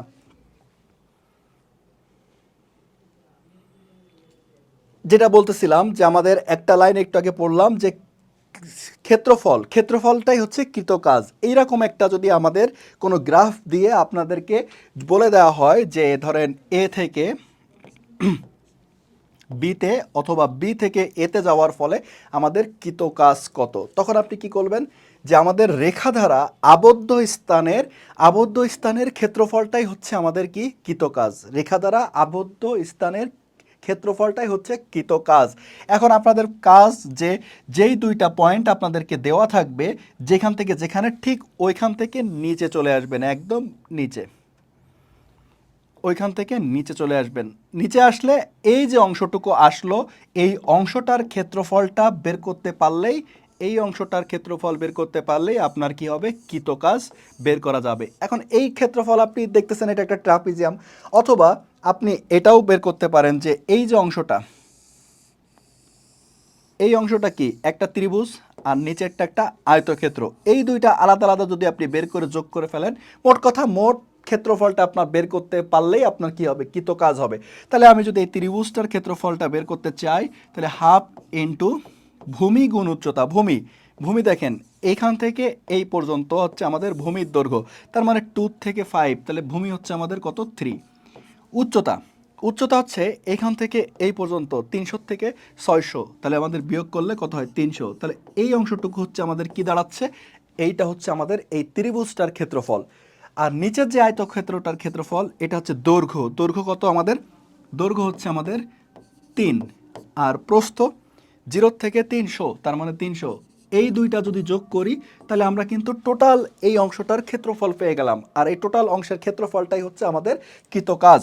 তাহলে করে ফেলি, দেখেন কাটাকাটি করেন, 2 300 কত হয়? 150, তাহলে 150 গুণ 3, তাহলে আমাদের হয় হচ্ছে 450, প্লাস 3 তিরিকে 9, 900, তাহলে আমাদের উত্তর দাঁড়াচ্ছে হচ্ছে 1350 জুল। এটাই হচ্ছে আমাদের বলছে এ থেকে সিতে যেতে কৃতকাজ, এটাই হচ্ছে আমাদের ডাব্লু 1350।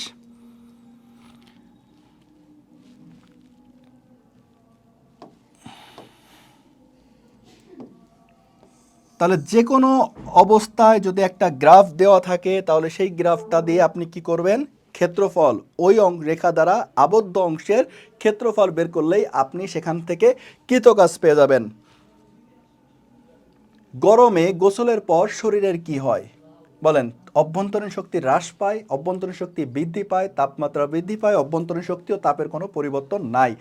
এখন দেখেন অভ্যন্তরীণ শক্তি ডিইউ, এই ডিইউটা কিন্তু সম্পূর্ণ নির্ভর করতেছে কি? তাপমাত্রার উপর, এবং এইটা হচ্ছে আমাদের তাপমাত্রা সমানুপাতিক বলা যায়, যে তাপমাত্রা কমলে অন্তঃস্থ শক্তি কমে যায়, তাপমাত্রা বাড়লে অন্তঃস্থ শক্তি বেড়ে যায়। গোসল করার পর যেহেতু আমাদের শরীরের তাপমাত্রাটা কমে যায়, সেহেতু আমাদের অভ্যন্তরীণ শক্তিও কি হবে? অভ্যন্তরীণ শক্তিও আমাদের হ্রাস পাবে। এখানে ইম্পর্টেন্ট কিছু ইনফরমেশন আছে, এইগুলো একটু খেয়াল রাখেন যে তাপগতিবিদ্যার প্রথম সূত্রকে বলা হয় কোনটা, জুলের সূত্রকে। তাপগতিবিদ্যার প্রথম সূত্র কি কি নিয়ে আলোচনা করা হয়, ভর এবং শক্তি নিয়ে সম্পর্ক স্থাপন করে তাপ এবং কাজ, এইটা বহুতবার আসছে। আবার আরও একটা জিনিস মনে রাখতে পারেন, মনে রাখবেন, সেটা হচ্ছে তাপগতিবিদ্যার প্রথম সূত্রটা হচ্ছে শক্তির নিত্যতার সূত্রের আরেকটা রূপ। দেখেন একটুখানি যে আমাদের ডি কিউ সমান সমান ডি ইউ প্লাস ডিডাব্লিউ, মানে একটা সিস্টেমকে আপনি যতটুকু তাপ দিচ্ছেন তার সে কিছু অংশ কি করে, তার অন্তঃস্থ শক্তি পরিবর্তনে ব্যবহৃত হচ্ছে, বাকি অংশ দিয়ে সে বহিস্থ কাজ করতেছে। তার মানে এইখানে শক্তির কোনো সৃষ্টি বা বিনাশ নেই, জাস্ট এক অবস্থা থেকে আরেক অবস্থায় রূপান্তর হচ্ছে, এটাই কিন্তু আমাদের শক্তির নিত্যতার সূত্র। দেখেন এটা হচ্ছে আমাদের সিপি সিভি, এইটা নিয়ে আমরা পরে আসি, জাস্ট এগুলো আমি হচ্ছে ডিটেলসে বোঝাই দিচ্ছি আপনাদেরকে। সিপি সিভির কনসেপ্টটা এইটা আমরা ডিটেলসে একটু পড়ি। মোলার আপেক্ষিক তাপ, এইটা আসলে কি জিনিস, সিপিসিবি পরে মোলার আপেক্ষিক তাপ। মোলার আপেক্ষিক তাপের সংজ্ঞাটা হচ্ছে, ধরেন 1 মোল গ্যাসের তাপমাত্রা যদি আমাদের 1 কেলভিন বৃদ্ধি করতে যতটুকু তাপের প্রয়োজন, তাহলে সংক্ষেপে যদি আমি সংজ্ঞাটা লিখি, সংজ্ঞাটা দরকার আছে একটু, যে 1 মোল গ্যাসের, পুরোটা লিখলাম না, গ্যাসের তাপমাত্রা 1 কেলভিন বৃদ্ধি করতে যে পরিমাণ তাপের প্রয়োজন সেটাই হচ্ছে আমাদের মোলার আপেক্ষিক তাপ। এইবার ধরেন আপনি এন মোল গ্যাস নিলেন, তার তাপমাত্রা ডিটি পরিমাণ বৃদ্ধি করতে আপনার প্রয়োজন হলো হচ্ছে ডিকিউ পরিমাণ তাপ, এটা আপনার প্রয়োজন হলো। এখন ঐকিক নিয়মে দেখেন 1 মোল গ্যাস তাপমাত্রা 1 কেলভিন বৃদ্ধি করতে আপনার তাহলে কতটুকু তাপের প্রয়োজন, আপনার তাপের প্রয়োজন হচ্ছে ডিকিউ বাই এনডিটি, এনডিটি, ঠিক আছে, এনডিটি হচ্ছে আপনার প্রয়োজন। তাহলে এই যে সংজ্ঞার সাথে কিন্তু মিলে গেছে যে 1 মোল তাপমাত্রা, 1 মোল কোনো একটা গ্যাসের তাপমাত্রা 1 কেলভিন বৃদ্ধি করতে যতটুকু তাপের প্রয়োজন, এইটাই হচ্ছে আমাদের কি, এটাই হচ্ছে আমাদের সি। তাহলে আমরা লিখতে পারি সি সমান সমান D Q by N DT. মনে পড়ে একটু আগে কিন্তু আমরা লিখছিলাম যে ডি কিউ সমান সমান এন সিভি ডিটি লিখছিলাম না, এইখান থেকে জিনিসটা আসে। এখন এই মোলার আপেক্ষিক তাপ, এই মোলার আপেক্ষিক তাপ তাহলে কয়টা, মোলার আপেক্ষিক তাপ হচ্ছে আমাদের তাহলে হতে পারে হচ্ছে কি 4টা, যেহেতু আমাদের 4টা প্রক্রিয়া আছে, আমাদের মোলার আপেক্ষিক তাপ হতে পারে কয়টা, 4টা। কিন্তু না, মোলার আপেক্ষিক তাপ হচ্ছে 2টা। কেন, সংজ্ঞার মধ্যে দেখেন, এই সূত্রের মধ্যে আমরা বলতে পারছি যে আমাদের 4টা প্রক্রিয়া নিয়ে আমি পরে বিস্তারিত আলোচনা করব। আপনারা সবাই জানেন হয়তো যে রুদ্ধতাপ প্রক্রিয়া মানে কি, যেখানে হচ্ছে ডিকিউ এর পরিমাণ 0। সমষ্ণ প্রক্রিয়া, সেখানে হচ্ছে আমাদের ডিটি হচ্ছে 0, মানে আমাদের কোনো পরিবর্তন নাই। আর সম আয়তন প্রক্রিয়া আর সমচাপীয় প্রক্রিয়া, এই 4টা প্রক্রিয়ার মধ্যে যেখানে ডিকিউ এবং ডিটি নাই, সেখানে আমাদের সির কোনো প্রশ্নই ওঠে না। তাহলে বাকি থাকলো কয়টা, বাকি থাকলো হচ্ছে আমাদের 2টা, একটা হচ্ছে কি সমচাপ আর একটা হচ্ছে কি সম আয়তন। তাহলে সমচাপে মোলার আপেক্ষিক তাপ সেটাকে আমরা প্রকাশ করি কি সিপি, আর সম আয়তন সেটাকে আমরা প্রকাশ করি সিভি। এই সিপি এবং সিভি দিয়ে আমাদের ম্যাথ ঢাকা ইউনিভার্সিটিতে রিপিট সহ আসছে, একই প্রশ্ন 2বার আসছে এবং অন্যান্য জায়গায় আমাদের প্রশ্ন আসছে। এই কথাগুলো যেগুলো বললাম, এইগুলো হচ্ছে আপনাদের জানার জন্য বললাম, স্থির আয়তনে 1 মোল গ্যাসের তাপমাত্রা 1 কেলভিন বাড়াতে স্থির আয়তন তাহলে সেটা কত, সেটা হচ্ছে আমাদের সিভি। স্থির চাপ তাহলে সেটা হচ্ছে কত, সেটা হচ্ছে সিপি। সব বিস্তারিত বলে দিছি। এখন দেখেন এটাও আপনারা জানেন অলরেডি, ডিইউ সমান সমান কি হবে, এনসিভি ডিটি। আর সম আয়তন প্রক্রিয়ায় এটা আমরা পরে আসতেছি, সমচাপীয় প্রক্রিয়ায় এটাও আমরা পরে আসতেছি। এই ক্ষেত্রে মনে রাখবেন যে CP minus CV equal to R CP, আর গামা সমান সমান হচ্ছে সিপি বাই সিভি। এই 2টা জিনিস দিয়ে কিন্তু আমাদের প্রচুর প্রশ্ন আসতে পারে, একটু পরেই আমরা দেখব। সিপি মাইনাস সিভি হচ্ছে আর, এবং গামাটা হচ্ছে কি, গামা কাকে বলে, সিপি এবং সিভি আমাদের যে অনুপাত সেটাই হচ্ছে আমাদের গামা। এই দুটা মাথায় রাখেন একটু পরে। এবং যে গামার যে মানগুলো এক পরমাণু গ্যাসের জন্য হচ্ছে কত আমাদের 1.67 অথবা 5/3 দুটাই মনে রাখবেন। দ্বিপরমাণু গ্যাসের জন্য 1.4 অথবা 7/5 এবং বহু পরমাণু ক্ষেত্রে 4/3 বা 1.33 এই মানগুলো আমাদের মনে রাখবেন। এবং মনে রাখবেন যে রুদ্ধতাপীয় রেখার ঢাল সমস্ত রেখা অপেক্ষা ঢাল অপেক্ষা গামা গুণ খাড়া। এটা আপনারা প্রমাণ পড়ছেন এসএসসিতে। এখন অ্যাডমিশন টেস্টে আর প্রমাণ দরকার নেই, খালি ইনফরমেশনগুলো আপনি জেনে রাখবেন। এখন আসেন এই সূত্রগুলো ব্যবহার করে আমাদের কি ধরনের ম্যাথ আসতে পারে, কি টাইপের ম্যাথ আসে। এই যে আমাদের ঢাকা ইউনিভার্সিটির একটা প্রশ্ন, এটা রিপিট প্রশ্ন আরেকবার আসছে, অন্যান্য বহুত জায়গায় এই প্রশ্নটা আসছে। প্রশ্নটার প্যাটার্নটা আমরা একটু ধরার চেষ্টা করি যে কিভাবে সলভ করব। একটি আদর্শ গ্যাসের ক্ষেত্রে নিচের কোন সম্পর্কটি CP/CV ওই গ্যাসের এক মোলের জন্য সঠিক? এখানে একটুখানি ভুল হয়ে গেছে। এইখানে হচ্ছে প্রশ্নটা এমন ছিল যে CP/CV, এটা মিসিং হয়ে গেছে। CP/CV = X দেওয়া আছে। নিচের কোন সম্পর্কটি CP/CV ওই গ্যাসের জন্য সঠিক? এখন দেখেন এই টাইপের প্রশ্নে কোনটা সঠিক? একটা জিনিস ধরেন, আপনার কাছে একটা কথার কথা ধরেন 5x - 6y = 7, কথার কথা এইটা সঠিক। আমি যদি আপনাকে বলি যে এইটা সঠিক, এইটা সঠিক হলে নিচের আর কোনটি সঠিক? এখন এখান থেকে লাখ লাখ জিনিস সঠিক বানানো যাবে। আপনি বলতে পারেন ভাইয়া কীভাবে লাখ লাখ জিনিস? হ্যাঁ, লাখ লাখ জিনিস কেন? দেখেন এইটা যদি সঠিক হয় তাহলে 5x = 7 + 6y, এটাও সঠিক বলা যায়। তাহলে 6y = আমরা কি লিখতে পারি? 5x - 7, এটাও সঠিক। এইবার লাখ লাখ কীভাবে? প্রত্যেকটার নিচে এই পাশে মনে করেন 2 দিয়ে ভাগ করেন, এটাকে নিচে 2 দিয়ে ভাগ করেন, এটাকে 3 দিয়ে গুণ করেন, এটাকে 3 দিয়ে গুণ করেন, 4 দিয়ে ভাগ করেন, 4 দিয়ে ভাগ, হাজার হাজার জিনিস সঠিক হবে। এইটা কেন বোঝালাম? কারণ আমাকে যেহেতু প্রশ্নে বলছে নিচের কোনটি সঠিক, আমাদেরকে একটু সাবধান, মানে পরীক্ষার সময় এই টাইপের প্রশ্ন আপনাদের টাইম কিলিং করবে। সঠিক তো অবশ্যই আপনি ধুম করে একটা ক্যালকুলেশন শুরু করতে পারেন না। কেন পারেন না? এই যে আপনার অনেক কিছু সঠিক হবে, অনেক কিছু সঠিক হবে। আমাদেরকে অবশ্যই অপশানগুলোর দিকে একটু খেয়াল রাখতে হবে, অপশানগুলোর দিকে খেয়াল রাখতে হবে। অপশানের দিকে দেখলাম যে আমাদের সবগুলো অপশানই সিভি রিলেটেড। একটা জিনিস আমরা বুঝে গেছি, দেখেন আপনাদের প্রত্যেকটা অপশানই হচ্ছে সিভি রিলেটেড, মানে সিভি কত এইটা বের করতে হবে, সিভি। এখন আমরা যেটা সূত্র একটু আগে আপনাদের শেখালাম, CP - CV = কি? আর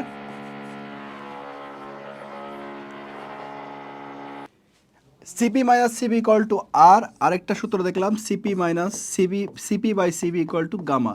এই দুইটা সূত্রকে কাজে লাগায় কোনটা সঠিক? এখন কোনটা সঠিক যেটা বললাম, অনেক কিছু সঠিক, কিন্তু আমরা সিভি দেখলাম যে প্রশ্নের মধ্যে সিভি আছে, সিপি নাই। এখন এই দেখেন আমাদের একটা প্রশ্নে দেওয়া আছে যে CP/CV = কত? X। তাই যদি থাকে, যেহেতু প্রশ্নের অপশনের মধ্যে সিপি নাই, তাহলে আমরা কিন্তু কি লিখতে পারি যে CP = XCV লিখতেই পারি। এখন আসেন সূত্রের মধ্যে আর আছে, তাহলে আমি আর নিয়ে আসি। CP - CV = আর, তাহলে সিপির জায়গায় আমরা লিখতে পারি XCV - CV = আর। সিভি যদি আমরা কমন নিই, x - 1 = আর, তাহলে সিভি সমান কি হচ্ছে? সিভি সমান R/x - 1। তাহলে এইটা হচ্ছে সঠিক, সিভি সমান R/x - 1। এখন প্রশ্নে যদি অপশানগুলো সব কিছু আমাদের শিখে রাখা উচিত, অপশানগুলো এমন থাকতো যে CP = CP = CP = CP = তাহলে কি আমি পারতাম? অবশ্যই পারতাম। তখন আমরা কি করতাম? তখন হচ্ছে আমরা এই যে সম্পর্কটা দেওয়া আছে যে CP/CV = X, তখন আমরা দেখতাম যে সিপিটাকে আউট করে দেওয়ার চেষ্টা করতাম। আমরা এখানে যেরকম সিপি সমান বের করে সিপিটাকে আউট করছি, তখন সিভিটাকে আউট করে ফেলতাম। তাহলে সিভি সমান আমরা CP/X লিখতাম। সিভি সমান কি লিখতাম? CP/X। তারপরের লাইনে এইখান থেকে আমরা কি করতাম যে CP - CVর জায়গায় লিখতাম CP/X = R সমান আর। তাহলে সিপি কমন নিলে 1 - 1/x = আর। এক্স যদি আমরা লসাগু করি, x - 1 = আর। তাহলে সিপি সমান কি হতো? XR by X minus one, এমন কিছু একটা যদি আমাদের সিপি, মানে এটাও সঠিক। তার মানে যেহেতু দুইবার এই প্রশ্নটা আসছে, এইটাকেই আবার একটু ঘুরায় পেঁচায় অন্যভাবেও প্রশ্ন পরীক্ষায় আসতে পারে, তাই দেখে রাখলাম। দেখেন মজার একটা প্রশ্ন, যে এইখানে বলা হয়েছে স্থির চাপে দ্বিপরমাণু গ্যাসে তাপ সরবরাহ করা হলে যে আমাদের D Q is to D U is to মানে ডি ডাব্লিউ ডেল একই কথা, ডি এদের অনুপাত মান কত হবে। এখানে একটা ইনফরমেশন দেওয়া আছে দ্বিপরমাণু গ্যাস, এই জন্য আমাদের কিন্তু আপনাদেরকে বলছিলাম একটু আগেই যে এই মানগুলো মনে রাখতে হবে অঙ্ক করার ক্ষেত্রে। দ্বিপরমাণু গ্যাসের ক্ষেত্রে গামা কত দেখেন 1.4। এখন দেখেন যেহেতু ক্যালকুলেটর নাই, 1.4 দিয়ে যদি আমরা কাটাকাটি মানে একটা অঙ্ক করব, সেখানে 1.4টাকে অনেক দূর টেনে নিয়ে যাব, তাহলে জিনিসটা কিন্তু গুণ করতে ভাগ করতে আমাদের অসুবিধা হবে। সেই জন্য আমি বলছিলাম পাশাপাশি এই মানগুলো একটু মনে রাখতে, যে 1.4 আর 7/5 একই কথা। এখন আমাদের অঙ্কে চলে আসেন। অঙ্কে হচ্ছে আমাদের প্রথম কথা, যেহেতু দ্বিপরমাণু গ্যাসের গামা হচ্ছে আমরা কি লিখব 7/5 মনে রাখলাম। এখন অনুপাত বের করতে হবে, তাহলে ডি কিউ সমান সমান আমাদের এমন কোনো একটার দিকে যাইতে হবে যেগুলো সবগুলোর মধ্যে আছে। তাহলে আমরা এইটার জায়গায় কি লিখতে পারি বলেন তো, এন সিপি ডিটি। ডিউ এর জায়গায় কি লিখতে পারি, এন সিভি ডিটি। আর ডিডাব্লিউর জায়গায় লিখতে পারি পিডিভি। এখন দেখেন, আচ্ছা লিখি পিডিভি। আমি যেহেতু অনুপাত বের করব, এনসিপিডিটি এনসিভিডিটি আর পিডিভি খাপ খাচ্ছে না, কারণ আমার তো কাটাকাটি না করলে একটা রাউন্ড ফিগারের একটা উত্তর দেখতেছি আমি যে 2:3:5 বা 1:6:7 এই টাইপের কিছু একটা দেওয়া আছে, তাহলে তো আমি ওইদিকে গেলে হচ্ছে না। তাহলে আমরা কি লিখতে পারি, এন আর ডিটি। তাহলে অ্যাকচুয়ালি আমাদের, আমি একটু ভেঙে ভেঙে করতেছি, আপনারা ফাস্ট করবেন। তাহলে আমাদের অ্যাকচুয়ালি কি চাইছে প্রশ্নে, N সিপিডিটি is to N সিভিডিটি is to N R DT. লাভটা কি হলো দেখেন, আগেই আমার এন কাটা, প্রত্যেকটার থেকে এন কাটা, ডিটি কাটা, সুন্দর ডিটি কাটা। তাহলে আমাদের কি থাকলো CP is to CV is to আর। এইটা হচ্ছে আমাদের সেই কাঙ্ক্ষিত উত্তর হবে, CP is to CV is to আর। এইখানে আবার তো কথা আছে, কথাটা হচ্ছে যে আমরা উত্তরে তো আর এইটা নাই, অপশানে আমরা দেখতেছি যে এইটা অপশানে নাই, এরকম কিছু না, আমাদের সংখ্যা। তা সংখ্যায় আসতে গেলে আমরা কি করতে হবে, তাহলে আমাদেরকে টার্গেট এখন যেভাবে হোক এই সিপি আর সিভির মধ্যে আর নিয়ে আসা। বুঝছেন, আমি যদি আমার টার্গেট ফিক্স না করি আমি কোনো অঙ্ক করতে পারবো না। তাহলে এখন আমার টার্গেট হচ্ছে সিপি এবং সিভির মধ্যে কি নিয়ে আসা, আর নিয়ে আসা। তাহলে যেন আমরা প্রত্যেকটার থেকে আরটাকে কেটে একটা রাউন্ড ফিগারের উত্তর বের করতে পারি। সেটা কি সম্ভব কিনা দেখি একটু। আচ্ছা, CP by CV equal to আমরা কি লিখতে পারি, গামা। তাহলে দ্বিপরমাণু গ্যাসের ক্ষেত্রে 7/5। আবার CP minus CV equal to কি, R. CP minus CV equal to R. ঠিক আগের বারের মতন আমরা যদি এখন একটাকে বাদ দিয়ে দেই, দেখেন একটাকে যদি বাদ দিয়ে দিই এখান থেকে, এইখানে আমরা পরের লাইনে কি লিখতে পারি, যে সিপি সমান সমান 7/5 সিবি। সিপি সমান সমান 7/5 সিবি লেখা যায়। তাহলে আমরা এখানে 7/5 CV minus CV equal to R. তাহলে সিভি সমান সমান 7/5 মাইনাস 1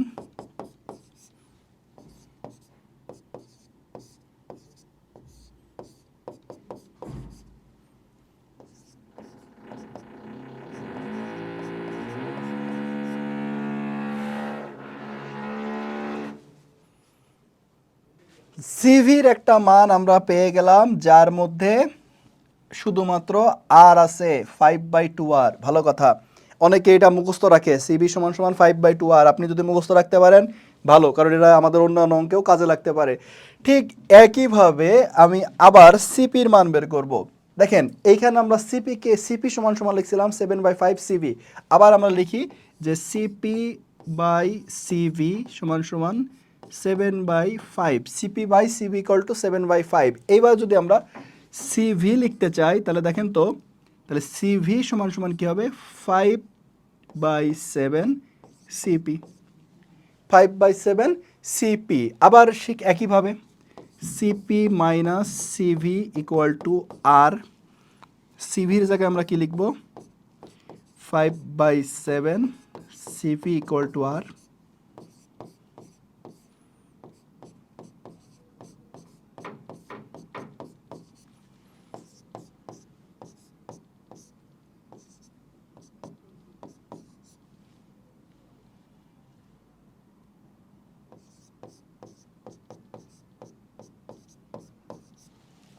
তাহলে দেখেন আমরা সিপির একটা মান পাইলাম যার মধ্যে আর আছে, সিভির একটা মান পাইলাম যার মধ্যে আর আছে, আর একটা আর। এই মানগুলো নিয়ে আপনি এখন এখানে বসান। সিপির জায়গায় আমি কি বসাবো 7/2 আর, সিভির জায়গায় কি বসাবো 5/2 আর, আর এর জায়গায় আর। তাহলে প্রত্যেকটার থেকে আর আর আর কাটা। এবার আমরা যদি প্রত্যেকটাকে 2 দিয়ে গুণ করি, 2 দিয়ে গুণ করলে কি হচ্ছে 7:5:2। এইটা হচ্ছে আমাদের সেই কাঙ্ক্ষিত উত্তর যেটা চাওয়া হয়েছে, যে আমাদের 7/5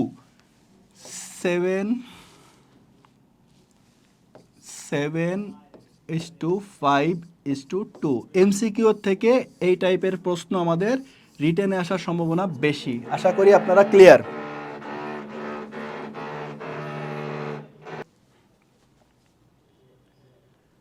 নাইট্রোজেন গ্যাসের ক্ষেত্রে গামার মান কত? নাইট্রোজেন গ্যাসের ক্ষেত্রে গামার মান কত? গামার মান নাইট্রোজেন দ্বিপরমাণুক, তাহলে কত হবে 1.4। এবার দেখেন প্রক্রিয়ার নাম সমচাপ প্রক্রিয়া, সমায়তন প্রক্রিয়া, কিছু ব্যাপার স্যাপার এখানে দেওয়া আছে। এইটাও আমাদের একটু ডিটেলসে পড়তে হবে যে আমাদের 4টা প্রক্রিয়া, দেখেন 4টা প্রক্রিয়া আছে, 4টা প্রক্রিয়া নিয়ে আমাদের সবগুলো যে প্রত্যেকটা প্রক্রিয়ার থেকে কি কি নিয়ে আলোচনা হতে পারে, কি কি প্রশ্ন হতে পারে, সব আমরা এক এক করে এখন পড়ব। নাম্বার ওয়ান হচ্ছে আমাদের রুদ্ধতাপীয় প্রক্রিয়া। তাহলে দেখেন নাম্বার 1 হচ্ছে আমাদের রুদ্ধতাপীয়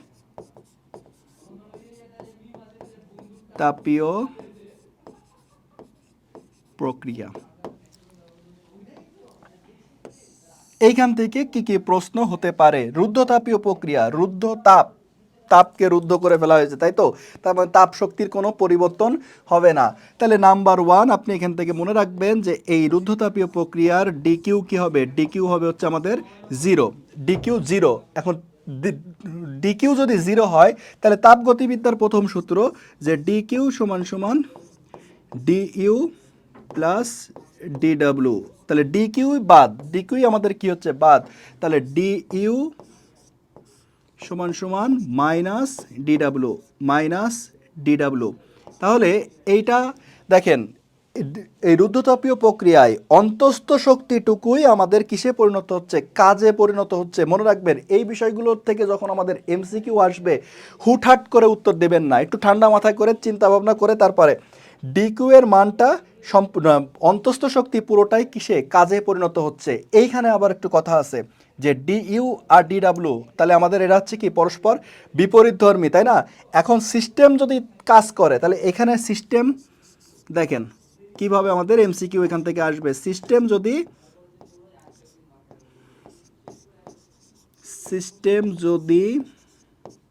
নিজে কাজ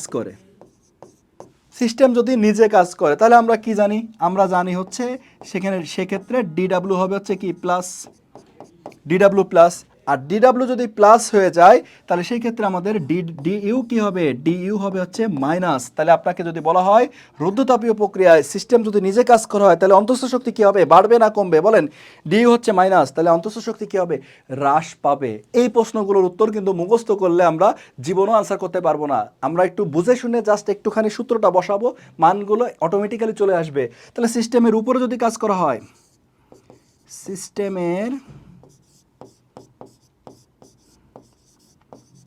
সিস্টেমের উপরে যদি কাজ করা হয় তাহলে উপরে কাজ করা হলে ডিডব্লিউ কি হবে? DW minus. তাহলে ডিডব্লিউ যদি মাইনাস হয় তাহলে এখানে দেখেন তো ডিইউটা কি হচ্ছে? ডিইউটা আমাদের প্লাস হয়ে যাচ্ছে, তার মানে অন্তস্থ শক্তি কি হবে, অন্তস্থ শক্তি বাড়বে। তাহলে রুদ্ধতাপ প্রক্রিয়া, তাপের কোনো আদান প্রদান এখানে হবে না, তাপের কোনো আদান প্রদান হবে না। তাহলে যদি এখান থেকে সিস্টেমের প্রশ্ন আসে, তাহলে সিস্টেমটা এটা কি সিস্টেম, এটা হচ্ছে আমাদের বিচ্ছিন্ন সিস্টেম, এটা হচ্ছে বিচ্ছিন্ন বা আইসোলেটেড বিচ্ছিন্ন সিস্টেম। দেখেন বিভিন্ন জায়গা থেকে আমাদের এখান থেকে সব ভার্সিটিতে প্রশ্ন আসতে পারে, সবগুলো আমরা লিখে দিচ্ছি, তাহলে আপনি সেইগুলো এখান থেকে মনে রাখলে আপনি মোটামুটি পারবেন। আর কোনো প্রশ্ন এখান থেকে আসতে পারবে না, যা যা আসে নর্মালি সেগুলো আমরা বলে দিচ্ছি, যে ডিইউ সমান সমান মাইনাস ডিডাব্লিউ। এরপরে হচ্ছে আসেন এক একটা করে সমষ্ণ প্রক্রিয়া। এরপরে আমরা আসি সমষ্ণ প্রক্রিয়া।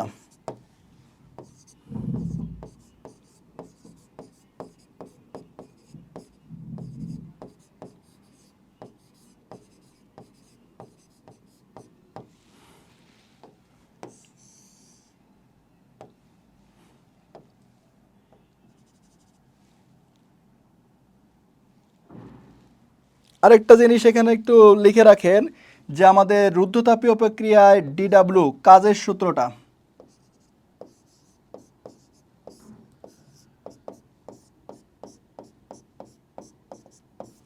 সূত্রটা লিখে রাখেন, কারণ হচ্ছে আমাদের অঙ্ক করা যেহেতু বড় সূত্র, আমাদের অঙ্ক নাও আসতে পারে, আমাদের শুধু সূত্রটা জেনে রাখা ভালো। সমষ্ণ প্রক্রিয়া, তাহলে যেখানে উষ্ণতা সমান, তাহলে উষ্ণতা সমান হলে প্রথম প্রশ্ন এখান থেকে আমাদের ডিটি কি হবে, ডিটি হবে হচ্ছে 0। আর উষ্ণতা যদি পরিবর্তন কোনো না হয়, তাহলে আমাদের এখানে ডিইউটাও কি হবে, ডিইউটাও 0 হবে। তাহলে এই ক্ষেত্রে আমাদের তাপগতিবিদ্যার প্রথম সূত্র কেমন দাঁড়াচ্ছে, ডিকিউ সমান সমান ডিইউ প্লাস ডিডাব্লিউ। তাহলে আমাদের কোনো সমষ্ণ প্রক্রিয়ায় কোনো অন্তস্থ শক্তির পরিবর্তন হচ্ছে না, তাহলে এইখান থেকে ডিরেক্ট আমরা কি লিখতে পারি, যে ডিকিউ সমান সমান ডিডাব্লিউ। আর সমষ্ণ প্রক্রিয়ার ক্ষেত্রে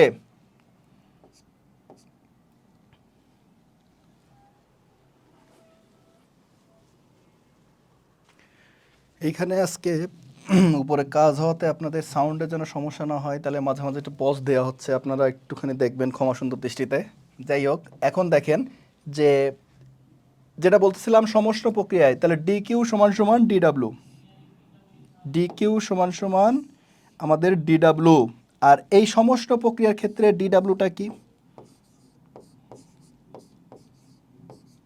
এন আর লন V two by V one, N R লন V two by V one. এইগুলো আপনারা মুখস্থ রাখবেন, শুধু সূত্র হিসাবে আমাদের কাজে লাগতে পারে, যেহেতু ক্যালকুলেটর নাই, বড় বড় ম্যাথ আসবে না। তাহলে এই ক্ষেত্রে আর কি ইনফরমেশন লাগতে পারে সমষ্ণ প্রক্রিয়ার ক্ষেত্রে, সমষ্ণ প্রক্রিয়ার ক্ষেত্রে আমরা জানি কি, যে পি ওয়ান ভি ওয়ান সমান সমান পি টু ভি টু। তাহলে V two by V one সমান সমান আমরা কি লিখতে পারি, P one by P two. তার মানে এইখানে ইচ্ছা করলে ভি টু বাই ভি ওয়ানের জায়গায় আপনার P one by P two লিখেও আপনার সূত্র লিখতে পারেন। এখন সমষ্ণ প্রক্রিয়া, আরেকটা জিনিস মনে রাখবেন, যে সমষ্ণ প্রক্রিয়ায় আমাদের কিন্তু অবশ্যই তাপের আদান প্রদান হবে, তাপের আদান প্রদান অবশ্যই হবে। তাহলে এইটা অবশ্যই কি হতে পারে, এইটা উন্মুক্ত অথবা বদ্ধ দুইটাই হতে পারে, সিস্টেম হতে পারে, কিন্তু এইটা কখনোই বিচ্ছিন্ন সিস্টেম হতে পারে না। তাহলে রুদ্ধতাপীয় প্রক্রিয়ার ক্ষেত্রে আমাদের ডিকিউ 0, সমষ্ণ প্রক্রিয়ার ক্ষেত্রে আমাদের ডিইউ 0, আর সম আয়তন প্রক্রিয়ার ক্ষেত্রে আমরা এখানে লিখি যে সম আয়তন প্রক্রিয়া, দেখেন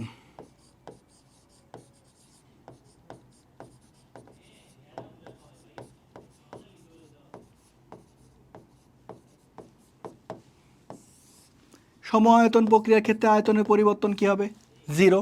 তাহলে সূত্রটা আমাদের তাপগতিবিদ্যার প্রথম সূত্র, ডিকিউ সমান সমান ডিইউ প্লাস ডিডাব্লিউ।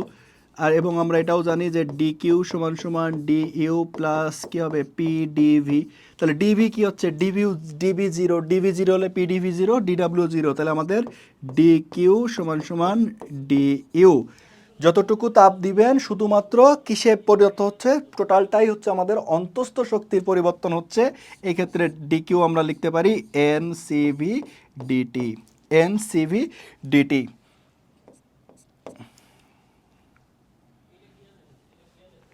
আর কিছু লাগবে আমাদের এখানে না? আর কিছু লাগবে না।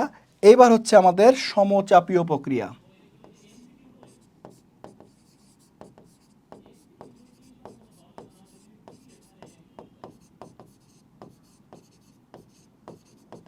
দেখেন সমচাপীয় প্রক্রিয়ায় আমাদের কি হবে, পি কনস্ট্যান্ট, তাই তো? পি হচ্ছে চাপ কনস্ট্যান্ট।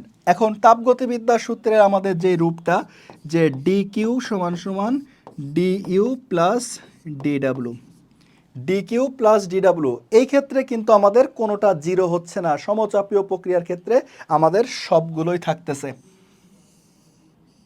সবগুলোই আমাদের থাকতেছে। তাহলে এই বিষয়গুলো আপনাদের মনে রাখবেন। প্রথমত তাপগতিবিদ্যার প্রথম সূত্র তো আমরা পড়ছি, তাদের চিহ্ন পড়ছি, কিভাবে ম্যাথ আসতে পারে সেটা দেখছি। বিভিন্ন প্রক্রিয়ায় তাপগতিবিদ্যার প্রথম সূত্রের রূপ কেমন, এইখান থেকে কিন্তু আমাদের প্রশ্ন আসতে পারে। কে কনস্ট্যান্ট, কে ধ্রুবক, কে জিরো, কি হচ্ছে না হচ্ছে সবই ইনশাল্লাহ আমরা দেখে ফেলছি। আশা করি এইখান থেকে আপনারা প্রশ্ন আসলে পারবেন। এখন দেখেন এখানে একটা প্রশ্ন 23-24 ঢাকা ইউনিভার্সিটির প্রশ্ন আসছে। কি বলা আছে একটু খেয়াল করি। বিশাল এক প্রশ্ন, মনে হচ্ছে গতবারের প্রশ্ন, বিশাল কিছু না কিছু একটা। এসটিপিতে একটি আদর্শ গ্যাসকে প্রথমে তার প্রাথমিক আয়তনের 1/3 সংকুচিত করা হলো। এইখানে একটা ইনফরমেশন পেয়ে গেলাম আমরা যে আয়তনের 1/3 সংকুচিত করা হলো, তার মানে ভি2 কি v/3, v1/3, এবং তারপর প্রসারিত হতে দেওয়া হলো যতক্ষণ না তার চাপ প্রাথমিক চাপের অর্ধেক হয়, প্রাথমিক চাপের অর্ধেক হয়। তার মানে পি2 হচ্ছে কি p1/2। উভয় প্রক্রিয়ায় গ্যাসের তাপমাত্রা স্থির থাকে, উভয় প্রক্রিয়ায় গ্যাসের তাপমাত্রা স্থির থাকে যদি গ্যাসের প্রাথমিক অভ্যন্তরীণ শক্তি ইউ হয়, তাহলে এর চূড়ান্ত অভ্যন্তরীণ শক্তি কত? দেখেন ঢাকা ইউনিভার্সিটির ফিজিক্স প্রশ্ন বরাবরই আমাদের একটু কঠিন হয়, কনসেপচুয়াল হয়, চোখ কান খোলা না রাখলে সেইগুলো আমরা পারি না। স্যাররা এতটাই খারাপ, আপনাকে এইখানে প্রশ্নটা এমনভাবে সেট করা হয়েছে যে আপনাকে কিন্তু চলে যাচ্ছে আপনার মন যে আয়তনের 1/3 হচ্ছে, তার মানে এইখানে ভি2 সমান সমান v1/3, চাপ পি2 সমান সমান কি হচ্ছে p1/2, এই টাইপের কথাবার্তা প্রশ্নে বলা আছে। তার মানে আপনাকে ডাইভার্ট করে দিচ্ছে। স্বাভাবিকভাবে আপনাকে মনে হতে পারে p1 সমান সমান p2 এই টাইপের কোনো একটা সূত্র, এনার লন v2/v1 এই টাইপের সূত্র হতে পারে। কিন্তু যদি আপনি খুব ঠান্ডা মাথায় ভালোভাবে বোঝেন যে উভয় প্রক্রিয়ায় গ্যাসের তাপমাত্রা স্থির, তার মানে তাপমাত্রার পরিবর্তন, আমাদের তাপমাত্রার পরিবর্তন কি DT equal to zero. DT যদি জিরো হয়, ডিটি যদি জিরো হয় তাহলে আমাদের ডিইউ কি হবে? এই মাত্র দেখলাম ডিইউ জিরো। এই জন্য প্রত্যেকটা প্রক্রিয়া ভালো করে না পড়লে ভিতরের অংশগুলো কিন্তু আমরা পারবো না। তাহলে ডিটি যদি জিরো হয় তাহলে ডিইউ কি হবে? ডিইউ হবে হচ্ছে আমাদের জিরো। ডিইউ জিরো মানে কি, বাংলা কথাটা কি দাঁড়াচ্ছে? আমাদের অন্তঃস্থ শক্তির কোনো পরিবর্তন হবে না, অন্তঃস্থ শক্তির কোনো পরিবর্তন হবে না। তাহলে অন্তঃস্থ শক্তি আগে কত ছিল আমাদের? ইউ। তাহলে এখনও আমাদের অন্তঃস্থ শক্তি কত হবে? ইউ। তাহলে দেখেন কোনো অঙ্কই করা লাগবে না।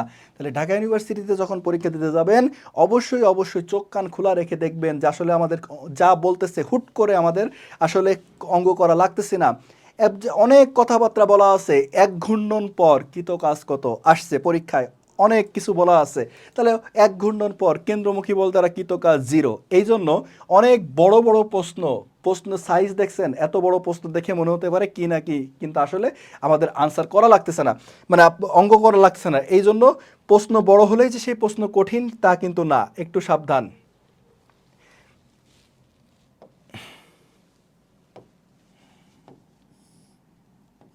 দেখেন মজার একটা প্রশ্ন, লেখচিত্রে এক্স দ্বারা একটি গ্যাসের প্রাথমিক অবস্থা দেখানো হচ্ছে। লেখচিত্রে কোন রেখাটি একটি প্রক্রিয়ার গ্যাসটি দ্বারা বা গ্যাসের উপর কোনো কাজ করা হচ্ছে না নির্দেশ করে? কোন রেখা দ্বারা গ্যাসের উপরে কোনো কাজ করা হচ্ছে না নির্দেশ করে? এখন এইখানে দেখেন এই ওয়াই অক্ষ বরাবর আমাকে কি দেওয়া হয়েছে? পি। আর এক্স অক্ষ বরাবর ভি। কাজ করা হচ্ছে না, তাহলে কোন কাজ করা হচ্ছে না? আমরা গ্রাফ দেখলেই সবসময় ভয় পাই, কিন্তু না, গ্রাফের ভিতরেও ব্যাপার স্যাপার আছে। তাহলে ডিডাব্লিউ, ডিডাব্লিউ সমান সমান কি হবে? পি ডিভি, অথবা আমরা যেটা দেখলাম এন আর ডিটি, এর বাদে তো আর না, তাই না? এই দুইটা সূত্র নিয়ে আপনি এখন চিন্তা করেন। তাহলে কাজ করা হবে না, কাজ করা হবে না যদি আমাদের ডিভি, ডিভি যদি জিরো হয়ে যায়। আমরা যদি একটু লেখচিত্রটা খেয়াল করেন যে এক্স বি, এই এক্স বি অংশটা, এই এক্স বি অংশটা হচ্ছে আমাদের পি, চাপ কম বেশি হয়েছে, কিন্তু আমাদের ওয়াই অক্ষের সমান্তরাল, তার মানে এক্স অক্ষের কোনো মান নাই। তার মানে এই অংশটাতে আমাদের ডিভির মান কত? ডিভির মান জিরো। তাহলে এই অংশে ডিভির মান যদি জিরো হয়, তাহলে এই অংশের ডিডাব্লিউ পি ডিভির মানও আমাদের কি হবে? জিরো। তাহলে আমাদের উত্তর হবে এক্স বি। তাহলে এই হচ্ছে আমাদের প্রথম কয়েকটা টপিক, যেই টপিকগুলো আমাদের মোটামুটি তাপগতিবিদ্যার প্রথম সূত্র, তাপমাত্রার স্কেল, ত্রুটিপূর্ণ থার্মোমিটার। আশা করি ইনশাল্লাহ এর মধ্যে থেকে যে কোনো প্রশ্ন আসলে আপনারা পারবেন। আর বাকি অংশটুকু আমরা যে অঙ্ক প্রশ্নগুলো আছে আমাদের, কার্নোচক্র, শক্তির রূপান্তর, অনেক ইম্পর্টেন্ট কিছু টপিক আছে, সেইগুলো আমরা 11 নম্বর লেকচারে তাপগতিবিদ্যার পরের ক্লাসে ইনশাল্লাহ শিখবো। সবাই ভালো থাকবেন, আল্লাহ হাফেজ।